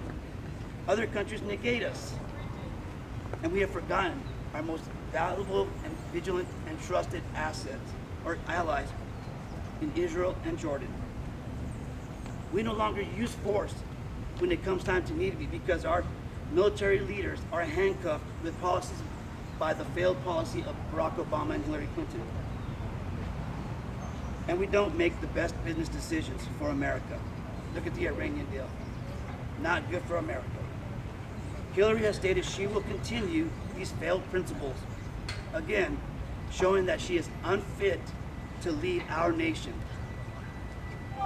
In one of President Obama's State of the Union speeches, he stated that our education system needed to be changed. To date, our country is no longer number one in that box. We are falling behind other countries like Russia, China, Japan, and even India. Right now, we are currently 27th in math, 20th in science among the top 36 countries in the world. Today, we rank 36 in the number of high school graduates that come out. If we value our children, then we must provide the funding and the tools to make them be able to build their core competencies to excel and succeed. We need to ensure that every child in the primary and middle grades that they have a chance by reducing their class sizes to only 20 students per teacher. According to the National Center on Educational Statistics, the other number on the rise is charter school and private school attendance is at 15%, going up because families no longer want to put their kids into the public school system. Of that, 13% of the population are special needs kids, which are not getting the tools or the education needed to succeed. Hillary Clinton will just continue this trend, failing our communities. Hillary Clinton is unqualified, unethical, unreliable, and unfit for the office of the president. She doesn't deserve my vote, and she wants to allow illegal immigrants the right to vote. I think not. Finally, why do I support Donald Trump for president? It's simple. It boils down to 5 points. Since day one, he's had the voice of someone finally willing to take a stand on the political corrupt machine that has stranglehold our country for far too long. Second, he's not bought like other candidates. And he knows how to run businesses. He employs a number of people around the world. He creates jobs. And third, he'll be strong on veterans issues. He'll bring back the military readiness and execute our national security strategy and redefine our educational system. Fourth, he was the first one to bring out the illegal immigrant situation to the forefront of politics with solid, bold statements to fix the problem. And finally, he simply wants to make our country safe, better, more prosperous, and a sovereign. So this is why we as a community and a united America need to stand strong in taking our country back. A vote for Donald Trump is not for him, not only for him, but it's for America. Thank you, and God bless America.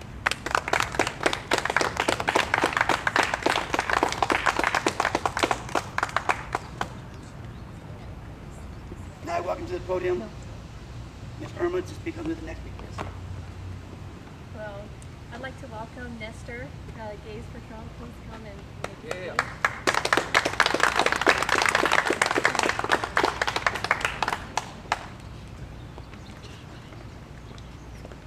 Hi, so as Irma introduced me, my name is Nestor Moto Jr. and I'm part of the Gays for Trump movement. You know, let me tell you just a couple things about myself. My parents got a divorce when I was 12, and we lost our home in 2009 in the economic crash. And the reason I became so Republican and so right-leaning was because of things like that. We saw how special interests like big banks and Wall Street are really trying to bankrupt a middle-class, working-class Americans. And one of the main reasons why I support Donald Trump is because he is not bought out by special interests. You know, Hillary Clinton gets most of her wealthy money, her wealthy donations from Wall Street. She gets it from super PACs. Nobody wants to talk about that anymore, but I believe people need to see it. People need to realize that she is bought and paid for by special donors. There's a website called opensecrets.org where everybody can check out her donations. And it's about 25% come from Wall Street or the very rich. But she paints herself as the candidate of working class people. She paints herself as the savior of the poor. But in reality, she doesn't care about anybody or anything other than herself and her legacy. You know, I ask myself, why is Hillary running for president? And the only logical reason that I can come up with is she wants to run for president for herself and to make history. That's it. There is no other reason why she's running for president. And we look at Donald Trump. Donald Trump already made his money. Donald Trump already made his legacy with The Apprentice. He is running for president because he wants to solve the problems that America faces. And I believe that Donald Trump is a candidate that can put America first and all of the American people. Just let's look at who donates to his campaign. 90% of his donors are people like us. Yeah. Common average. You have people donating $25, $50, $60. We are the movement behind Donald Trump. We are not special interests. We are the American people. And you know what? The Black Congressional Caucus said something yesterday that really caught my eye. They said that Donald Trump is deplorable. And they said that Donald Trump is a racist because he says he wants to take our country back. And they said, back from who? And you know what I reply to that? I say, we are taking our country back from the special interests. We are taking our country back from the corrupt establishment like Hillary Clinton.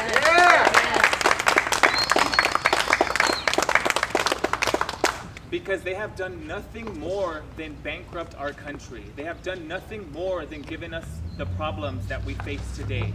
Have we forgotten that Hillary Clinton voted for the Iraq War? She supported the Iraq War. She sent our men and women to die in Iraq. And all of a sudden she says, I am going to protect America. Have we forgotten under her 4 years of leadership as Secretary of State how her leadership was? She did the failed Russian reset. She helped Iran acquire nuclear weapons. And if you want a peek into a Hillary Clinton presidency, there it is.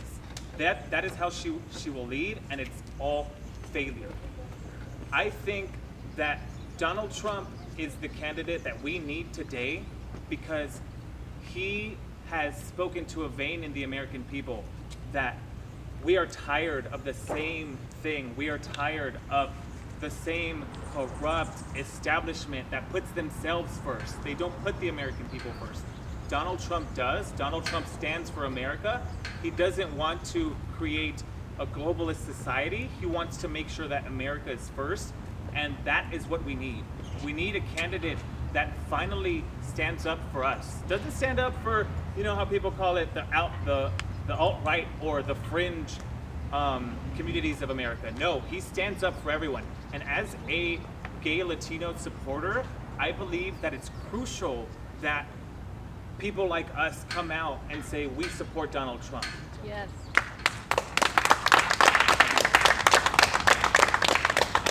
I know for a lot of people, you know, there's a lot of fear. People are scared to come out and support Donald Trump. Yes, we've done numerous Trump rallies where we have had eggs thrown at us. We've had monster cans thrown at us. We've been kicked out of bars, thrown food. But you know what? We need to do the work for the American people because nobody else will. If one person like us stands up today and says, Donald Trump is my candidate, someone else will do it. And then someone else will do it. And it creates a fire. And that is what Donald Trump has ignited amongst the American people. And I couldn't be prouder to support him today.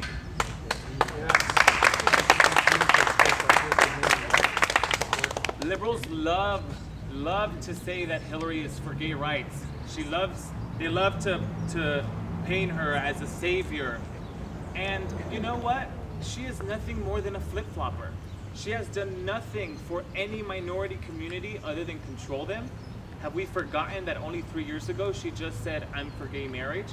All of a sudden, after saying in 2004 that marriage is between a man and a woman, she changes her stances constantly every day to acquire new votes, and that's all it is. She is a chameleon. I think that people like her need to be stopped, and I think on November 8th, we'll finally be able to send her off to retirement because that pretty much is what she wants right now.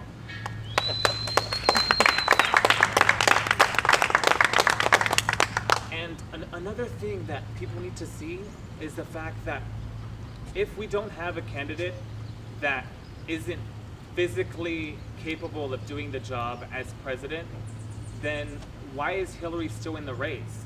Why would you hide your pneumonia status just because you're afraid of what people think or whatever the case may be?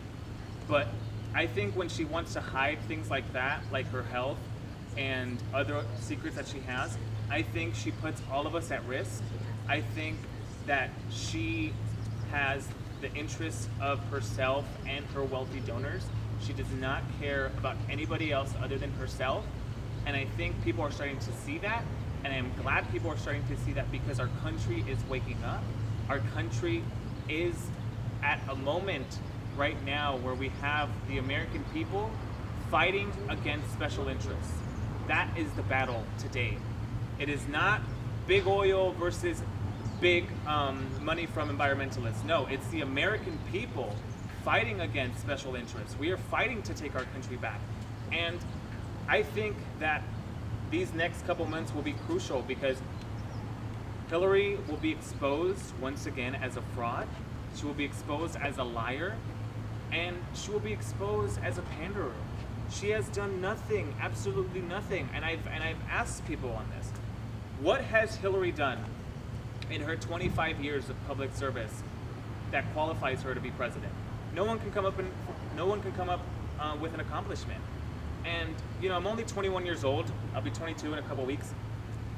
And it's kind of ridiculous that we have someone that has been in public service since at least 1992, the same person. How can we still have the career corrupt politicians when in reality they don't know anything about what's going on in America? They have no idea how to connect with us. I think she hasn't even driven a car in over 2 decades. I mean, these people are out of touch. They have no connection with reality. And I think they have no business being our next president. I think Donald Trump is the man for the job. And let me just touch quickly on the fact that, there's a lot of Republicans and people saying, oh, well, he says a lot of mean things. Donald Trump says mean things. We can all agree with that. He has said mean things.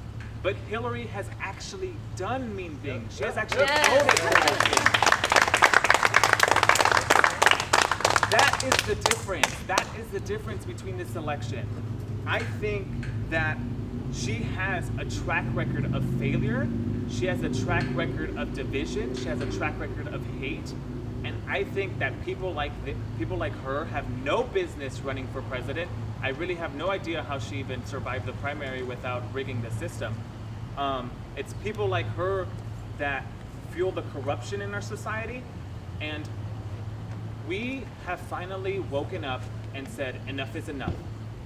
We have finally said we are taking our country back from special interests and the corporate elite. And I think it's time that we all rally behind Donald Trump because he will make America great again. And I think this country will be much, much, much bigger, badder, and bolder than it has ever been before. I think that once you have Donald Trump in power, we will be able to put America first. We will put the American people first. We will not put other countries first. We will not put other special interests first. And I think that this is a moment crucial in our lifetimes that everybody should get out there and vote. Get out there and support Donald Trump. Even if you're that 18-year-old teenager that's getting out of high school or that just started college, Donald Trump is fighting for you. If you're that single mother that is struggling to pay her bills, Donald Trump is fighting for you. If you're the parent struggling with multiple jobs and trying to get it all together, Donald Trump is fighting for you. Donald Trump is not a candidate for one community. He is the candidate of all of us. And you can see that because what the media tries to say is, oh, he's the only candidate for radical, racist, white men. Well, let me tell you, that is a false, that is a lie. We are proud minority Trump supporters because we love America. We aren't basket of deplorables, as Hillary says.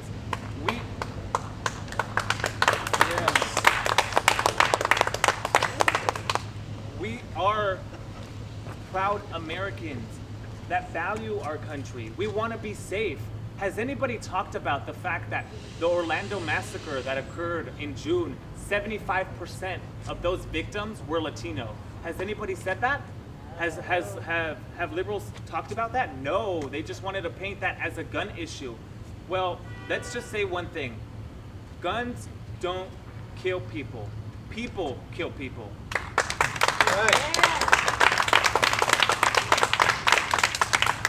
It's radical Islamic terrorists that are endangering our society. They are a threat to America. They are a threat to the gay community. They are a threat to all of us. And I think Donald Trump will keep us safe. I don't think Hillary will keep us safe. I have spoken about her track record of failure. I think that people like her that have shown us repeatedly, failure after failure after failure, enough is enough. Enough with the, I am a woman and I think I should be president because I'm a woman. No, we are done with identity politics. We need to have a candidate that speaks to us and is correct on the issues. That's what we need. And to close, Donald Trump is not a racist. Yeah. He is not a bigot.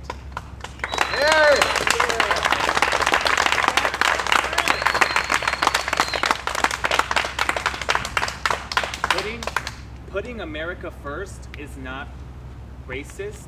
Putting the American people first is not racist. I think that all this racism and hate that the left and the Democrats want to play is all so they can divide us. It's all so they can divide us and brainwash us and conquer us that way. But let me tell you this, as I said before, Donald Trump is fighting for every single one of you. He is fighting for every single community in America. He is fighting for America. He is fighting for the soul and our way of life. When we have a candidate like this, we should all rally behind him. And to those Trump supporters who are a little afraid to come out and support him, well, we are with you. We are with you every step of the way, and we will always be here. And I will say this, Donald Trump will make this country great again, like we've never seen before. It'll be bigger, badder, and bolder, and I am ready for a new America, and I am ready for Donald Trump to be president. Thank you very much. Thank you.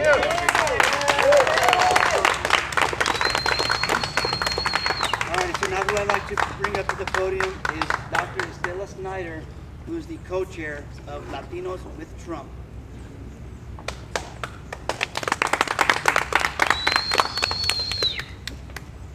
Welcome, everybody. I'm very thankful that you're here today. We started early in the morning, so unfortunately, we had some people already left, because they had to go to other events.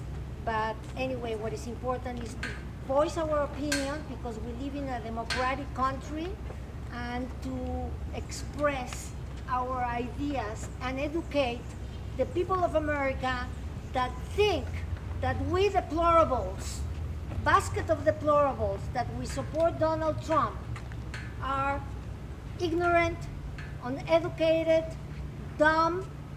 That's not what we're all about.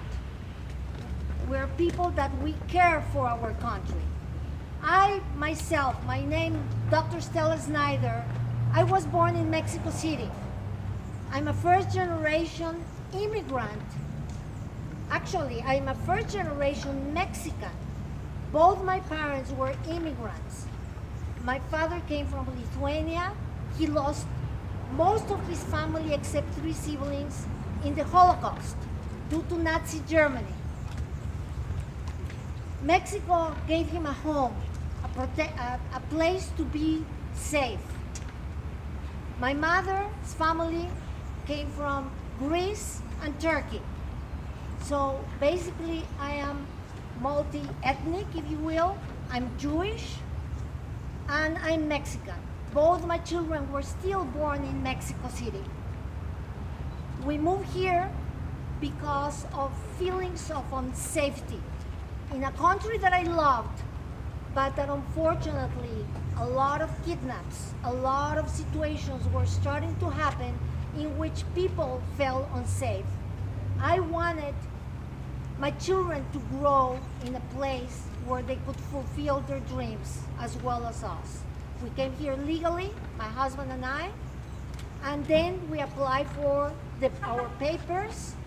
We went through all of the processes to then apply for an American residency. The process is that once you're gonna come in a legal manner, and I want to make a point of this, you go out and you're asked to leave the country to come back.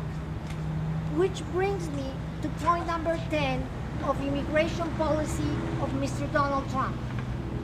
Donald Trump wants us to be safe.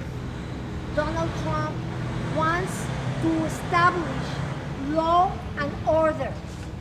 Donald Trump wants to build a wall, or reinforce a wall actually that already exists, but people don't want to mention it. That wall is a flimsy wall that already there. But he wants to make a big wall with a huge door. And the media is not talking about the door.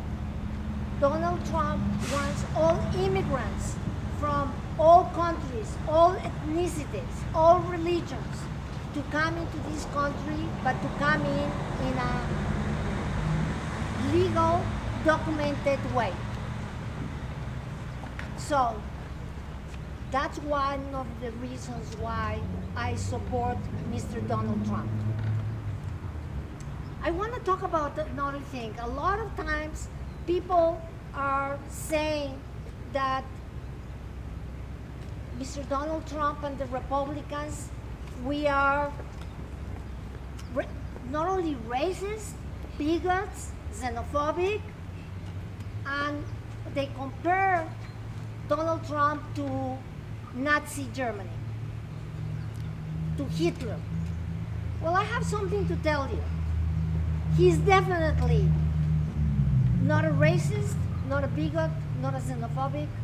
You know, he gives employment to tremendous amount of Latins. All of his children, all of them are married to Jewish people. All of his grandchildren are Jewish. His spokesperson is a woman. His CEO right now is a woman. He doesn't make gender differentiations. He wants all life matters. He wants to reinforce our people in uniform.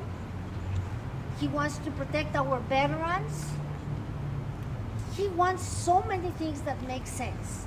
He wants to lower the control of the government by making a better economy, by opening the borders to free, basically, competition between insurance companies, talking about insurance companies, so that insurance are going to be cheaper with better quality. He wants to lower taxes for all, so that every single business in America or person, it doesn't matter whether it's Chinese, Ethiopian, Mexican, South America, Central America, North America, Europe, whatever, it doesn't matter the ethnicity.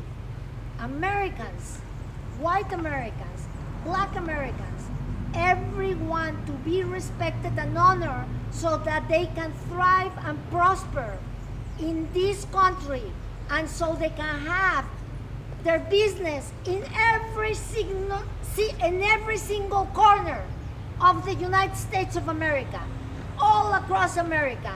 Not only, you know, as somebody said, taco trucks, or Hillary lately said taco trucks. We want all businesses. And by the way, you know, the Mexican food is beautiful and wonderful, and I want to congratulate, you know, Central America take the opportunity, and Mexico for their Independence Day yesterday. But we're here, we preserve our culture, but we're here to protect a citizen, the country that has given us the opportunity, that has given us a home to prosper and to be adopted by this wonderful, beautiful country, which gives us our First Amendment right to voice our opinions. I'm against people who attacked us. I was in the closet, I have to admit. I came out of the closet as a Trump supporter because I was afraid, I have to admit. I was afraid of all of the attacks, being called ignorant, turning your PhD, you are dumb, all kinds of insults. I have to tell you, I cannot tell anyone who to vote for. The only thing that we Latinos with Trump want to do is to educate everyone as to what the issues are, what the policies are, so you can have an educated opinion as to who do you want for the next president of the United States. And the next president of the United States, I have no doubts, should be and will be Mr. Donald J. Trump. We are Latinos with Trump. I'm the co-chair. Thank you.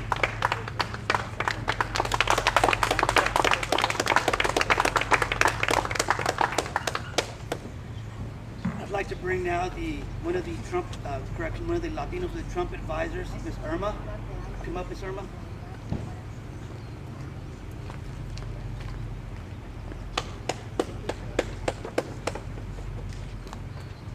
Hello, everyone.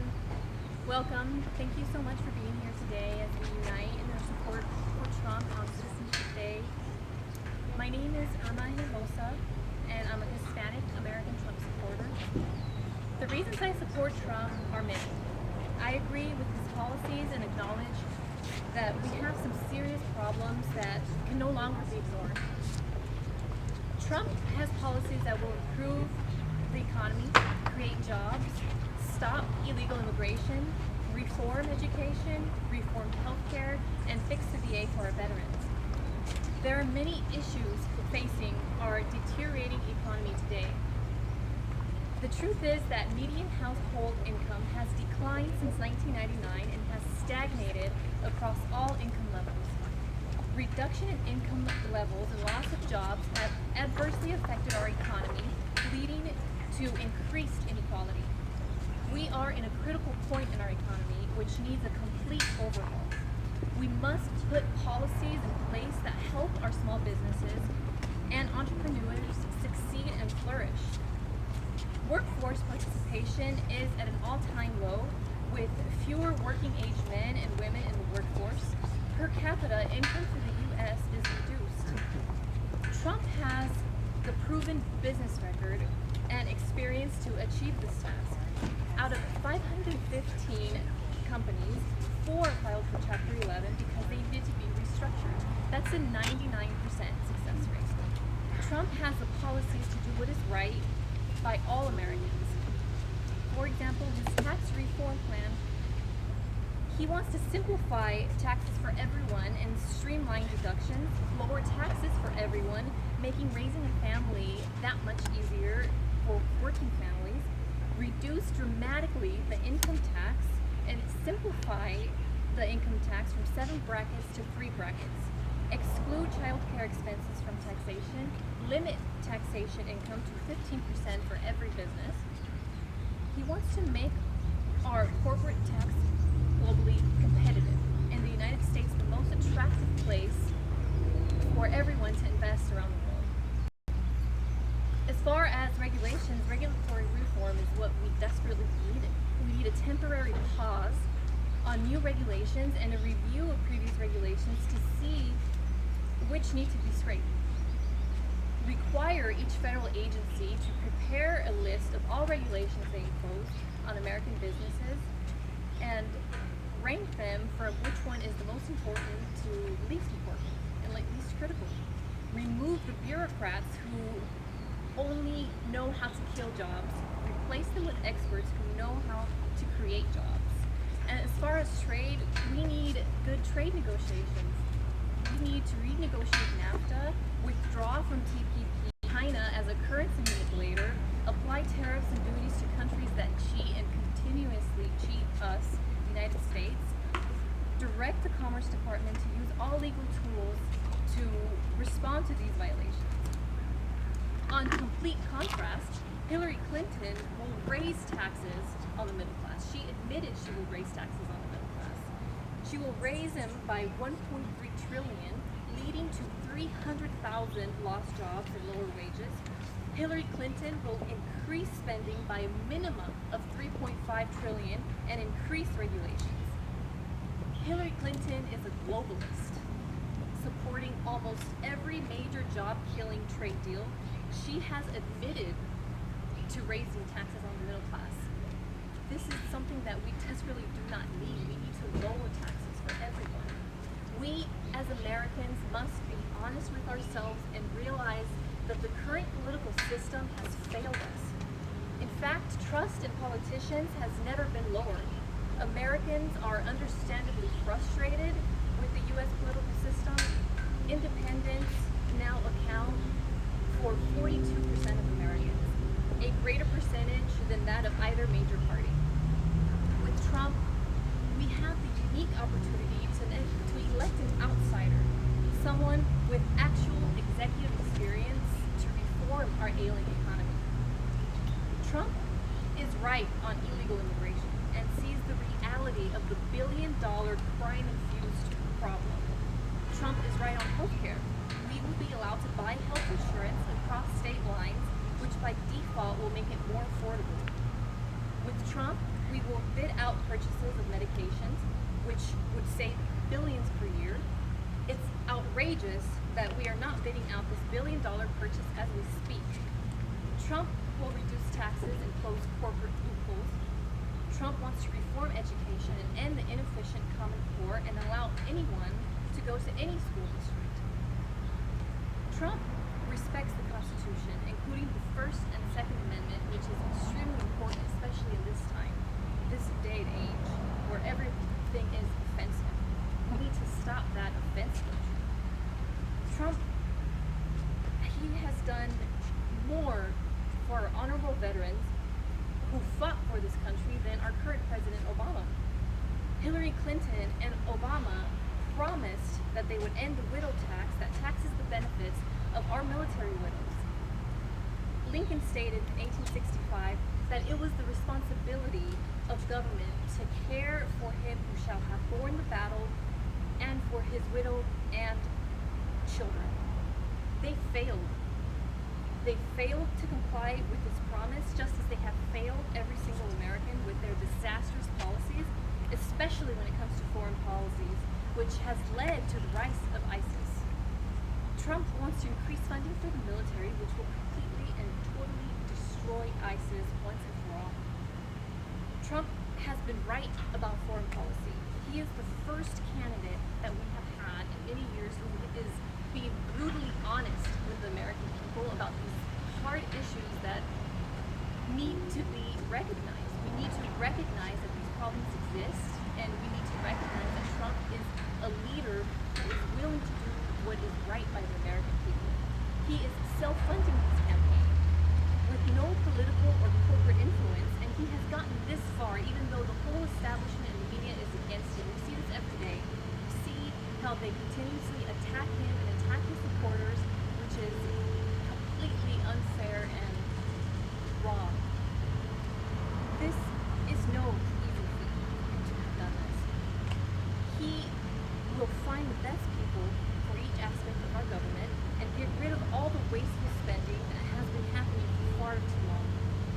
Finally, we have a candidate ready to give everything he has to make America great again. I have had enough. I have had enough of the lies, enough of the government establishment elites protecting the Clintons and their corruption, and enough of all of this corruption that has become so rampant that people have accepted it as an ultimate truth. We need to fight against this corruption. People of all races are seeing through the media lies and are ready to vote for a true American, ready to vote for Donald J. Trump. Trump cares about what happens to the United States and to people of all backgrounds who are Americans first above all. We care for America. Here, we at Latinos for Trump, we want a prosperous future for all. All of Americans want a prosperous future for all. We all have this in common. Together, we will make America great again.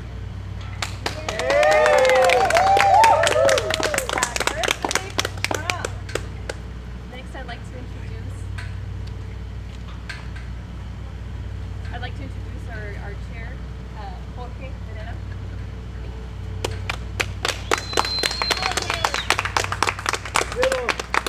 Well, for those of you who don't know me, I'm Jorge Herrera.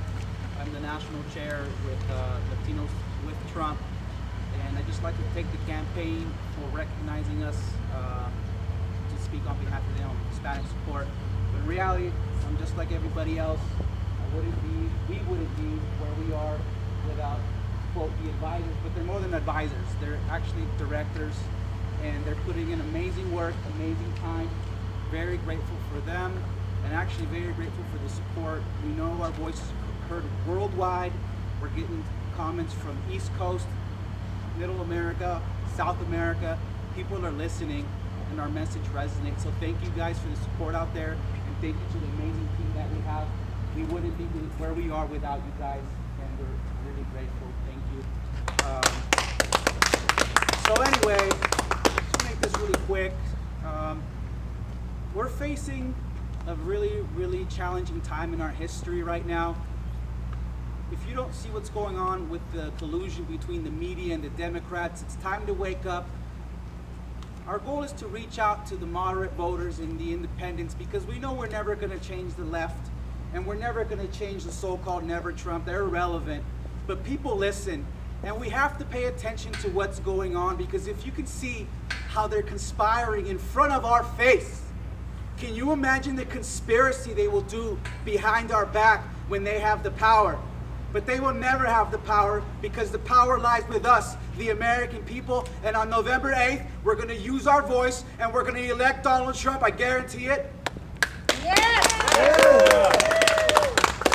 So we're here close to San Diego. The border's not too far from here.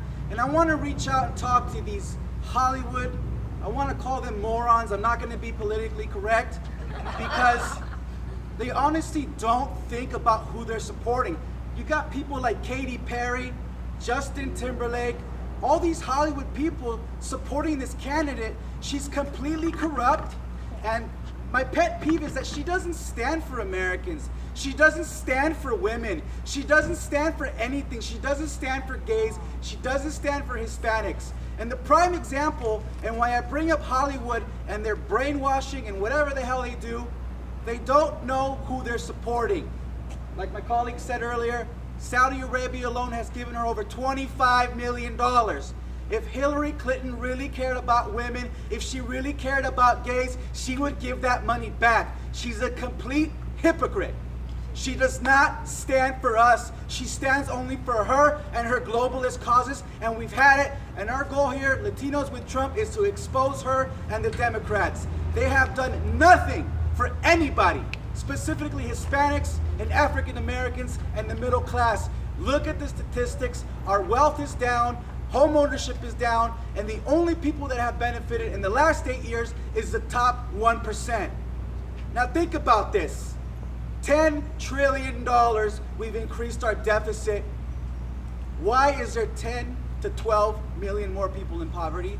Why is there more African Americans in poverty? Why do we have record over 90 million people out of the workforce? Why?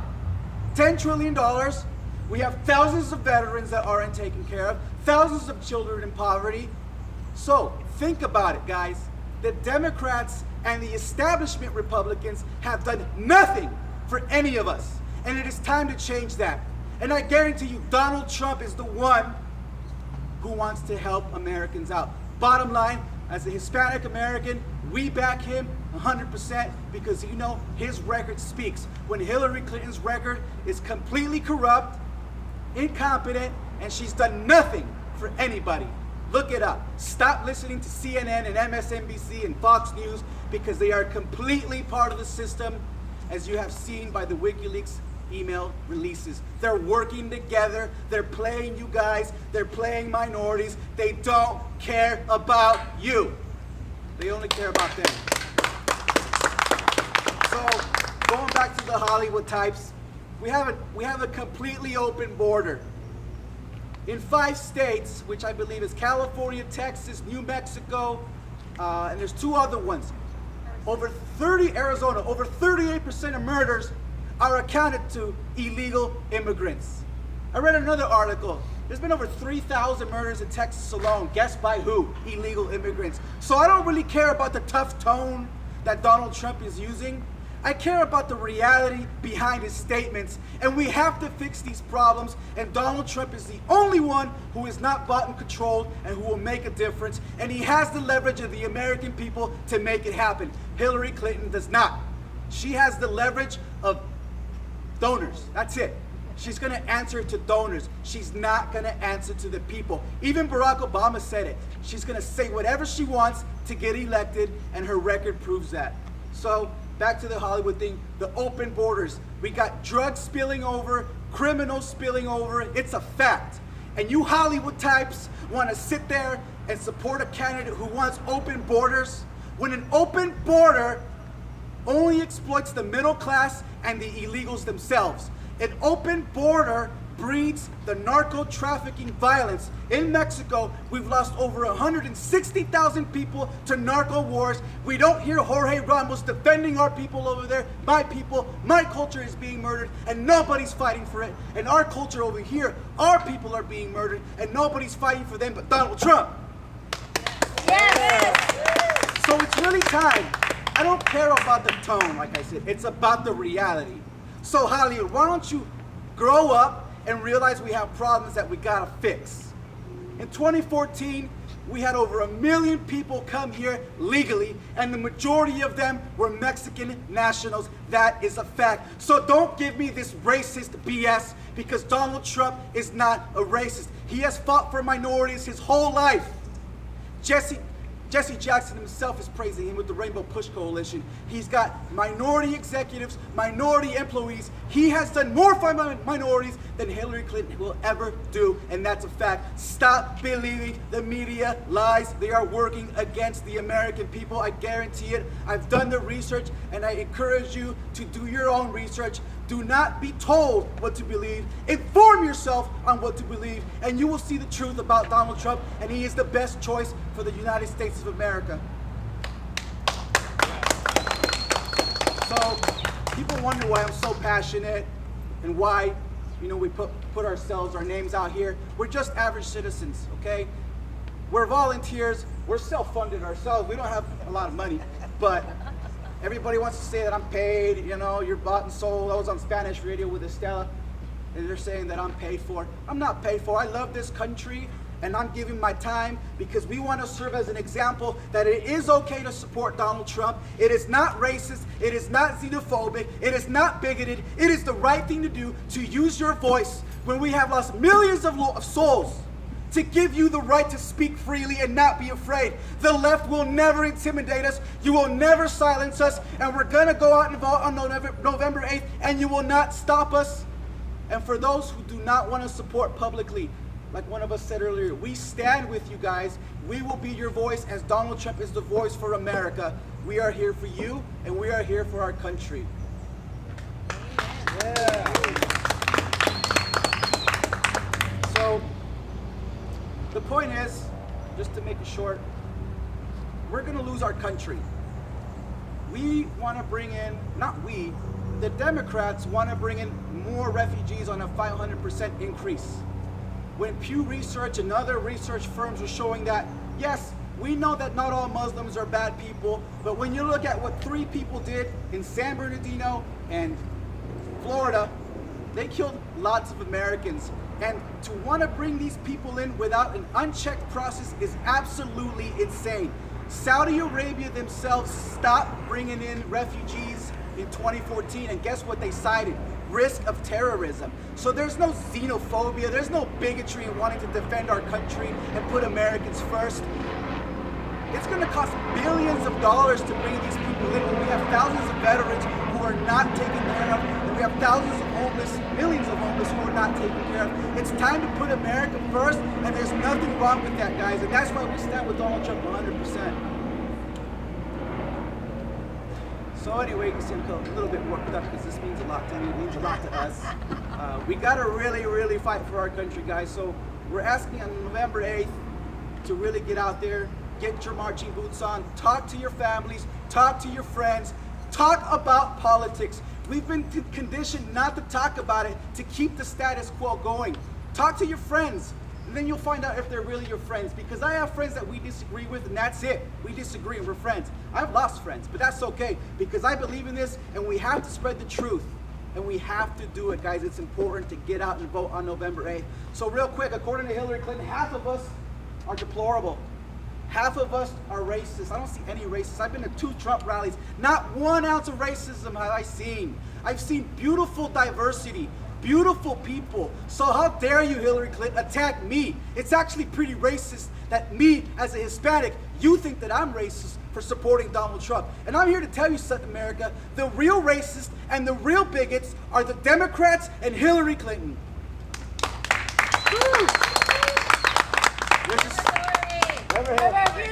There's a simple concept for those who have a basic college education, or for those who don't. There's a term called psychological projection. And for decades, we've been labeled the racists. We've been labeled the xenophobes. But the reality is, it's the Democrats who are projecting their crap on us. Do not fall for that. Do not be silenced by that. Call them out. Recognize it. They are the racists. They are the bigots, simply because we have practical positions and we want to defend our country first. I got news for you. Your little race card doesn't work anymore. Okay? It doesn't work. You cannot run on Hillary Clinton's record. You cannot run on the Democrats' record. You, the Democrats, have failed Americans. This isn't about Hispanics. This isn't about Asians. This isn't about African Americans. This isn't about gays. It's about everybody. One country, one nation, under one flag. That's the message Donald Trump tells everybody. So media, do your job and do the service to the American people. Be honest. Show both sides. Cover Hillary Clinton's corruption. We're on to you, and it's no longer working. That's why media, the majority of Americans, don't trust you, and they trust us, the American people. We're getting the message out. We're going to make America great again. Thank you, guys. We love you. Vote Trump November 8th. Get out and vote. Love you.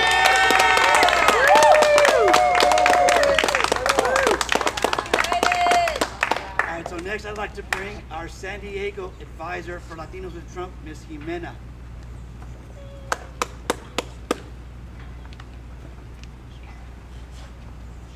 Before I start, I wanted to thank the Poway police for being here and protecting us so we can give our voice to them. My name is Nena. I'm a naturalized U.S. citizen, first generation. I support Donald Trump mainly because his immigration platform, his plans to strengthen our military, and his need, he wants to protect our national security. What does it mean to be an American to me? To me, it's freedom. Freedom to be here speaking to you guys today. Freedom to accomplish anything my daughter and I choose. It doesn't mean migrating into welfare. It doesn't mean getting an easy ride. It means a chance to prosper. America is a country of opportunity, a place that rewards hard work because it's supposed to be fair, meaning you don't work hard to see others being rewarded because they will vote in opposition to you. It needs a chance to strive in a country that I believe in and that it has chosen to believe in me. A country that embraces a basic set of values from a diverse group of people. There are at least 200,000 illegal immigrants in San Diego County and 37% less jobs than the national average. Even though Obama's presidency is good at manipulating this data, illegals take jobs from Americans that were born here or that came here legally, and the worst part is that we're being taxed to pay for their benefits. The lack of respect that Obama shows for America is staggering. He has created a lawlessness that the cartels have taken advantage of. They are now able to run rings around law enforcement and entrench themselves in our communities, creating tunnels, supply chains, prostitution rings, and human trafficking.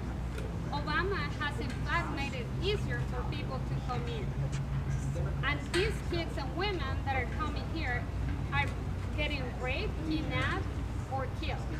And Obama is not doing his job. Women and young girls are taking birth control before they even migrate here because they know the risk of rape is likely. The sick notion of a sanctuary city. Sanctuary city for who? Criminals? It's not a refuge. It's not a refuge for the residents who are the victims of robberies, murders, and drugs. But let's talk about the meaning of word sanctuary, because it means protection. The Democrats have abused this concept of protection, so illegals exercise a false liberty that Democrats have created to keep us all in a plantation. Some cities are reporting only about 20% increase in violence let's not forget about Kate Stanley, Dominic Jordan. Obama's government is trying to hide the connection between illegals and crimes. It's just not Americans that are the victims, illegals are also the victims. Obama has profited from his open border ideology by logging the system. It took me, I came here in 2005, and it was supposed to be 5 years. When I applied, it was the field offices that I applied. It took me a total of almost 8 years. So with that, we don't have the means to bring the refugees and filter them from ISIS. Because if it took 7 years for me to go through the process, how we're gonna go through all the refugees coming in, plus the people waiting for the citizenship, there is no way for that. Oh, okay, sorry.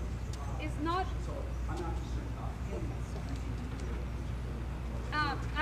My sign says, Clinton is the new C-word. And I really think every woman should be offended in America. For the suffering she has caused women and children in Haiti, where she stole the money from the donations. The suffering caused by immigrants trying to find a safe legal path into America. The suffering she caused the black communities tearing apart families in the 90s. Mass incarcerations of African American fathers choosing to profit and increase from social problems with private prisons instead of solving the root problem. For the suffering she caused attacking a 12-year-old girl that was violently raped and put into a coma. She attacked her, intimidated her, and then laughed about it in national media. Also the slandering of women of her husband's serial rape. Hillary is a monster that will enable and protect a pedophile. So when you hear this new C word, women in America, you hear the name Clinton, feel offended. Because our daughters deserve a better example to follow. So those that are worried about citizenship, we celebrate today the legal citizens of America. All of us legally here with a shared set of values, wanted more to join us to take our country back. That's why this time next year, under our President Donald Trump, we will have a big, beautiful door fighting human trafficking, mass abuse of women and children, and turning the nightmare of an illegal, lawless Democrat plantation into the American dream. Don't compromise your dreams. Come over here legally and protect the communities back in Mexico from the effects of Obama's guns and drug trade. Don't wish for the plantation. Come over and be a part of the solution to make America great again. Thank you.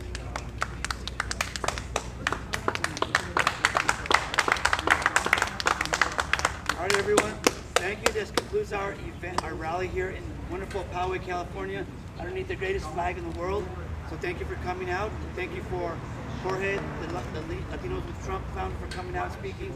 Irma, Leticia, and Jimena for coming out to speak. So I look forward to further rallies. Thank you guys, and have a great day, and make America great again. Donald Trump.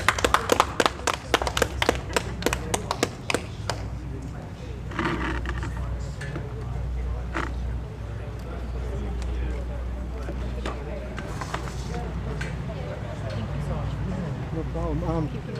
If what's it called? If you guys have any pretty cool pictures, if you can send them to me either on Twitter or through my email. I don't know if you can get my email real quick. Can you just put my email on the paper just for this one?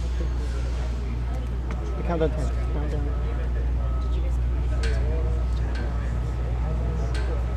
That way I can get like a thumbnail and all that other stuff. I wasn't able to take many pictures. Okay. 10 10ES. Gmail.com.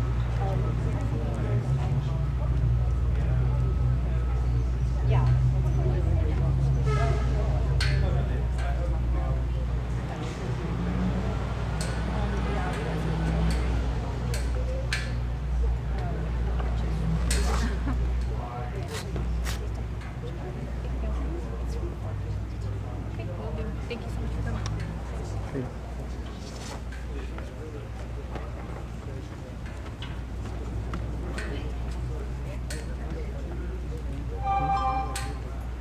Get his email.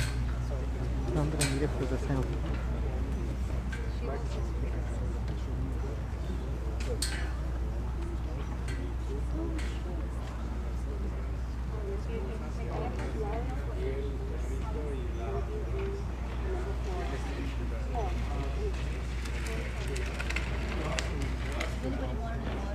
I'll take, please. You want to try to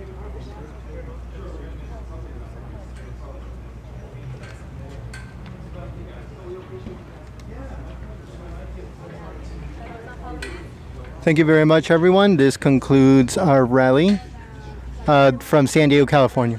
And then we can both post it or whatever you want to do. Yeah, I can just send you an MP3 of the entire thing. Yeah, that'll be great. Yeah, yeah, yeah. And then we can, like I said, we can share the video and the audio, and so. Right. Yeah, absolutely, absolutely. Do you want me to put our stamp on it? Because we have a stamp that we use. Yeah. So I'll just contact you guys through email, and then we'll figure something out then. Okay, good. That'll be great. Yeah. Or you can call me too if you. Yeah, if you can just give the information to future her. events planned that Oh, we're gonna okay. do. We're just talking about them right now. Oh, So awesome. let me give you my phone number too. You guys follow us on Twitter, right? Yes, I should have followed everybody, hopefully. Right now, there's a 4-hour drive, so I don't know if I'm going to be able to get the next Trump rally. But just stay tuned, because like I said, I missed the 11 a.m. rally, and I will rebroadcast it as soon as I possibly can. Sorry. The 4 p.m. one should be coming, but again, I don't know if I'm going to be able to make it back to the studio at that time. So if not, I'll rebroadcast both of the rallies at 8 p.m. and the other one will be at 10 p.m. So make sure you guys stay tuned for that. Thank you very much for watching. Again, hook us up with a thumbs up. Subscribe if you're new. And I hope to see you guys soon.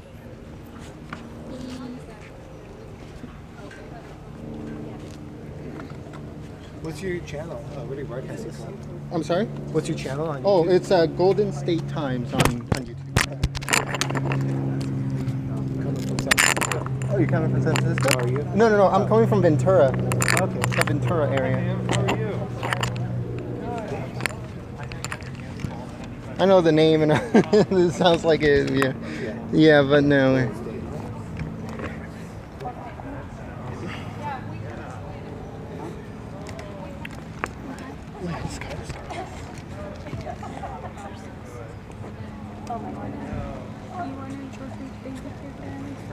Come on. You already spoke. So.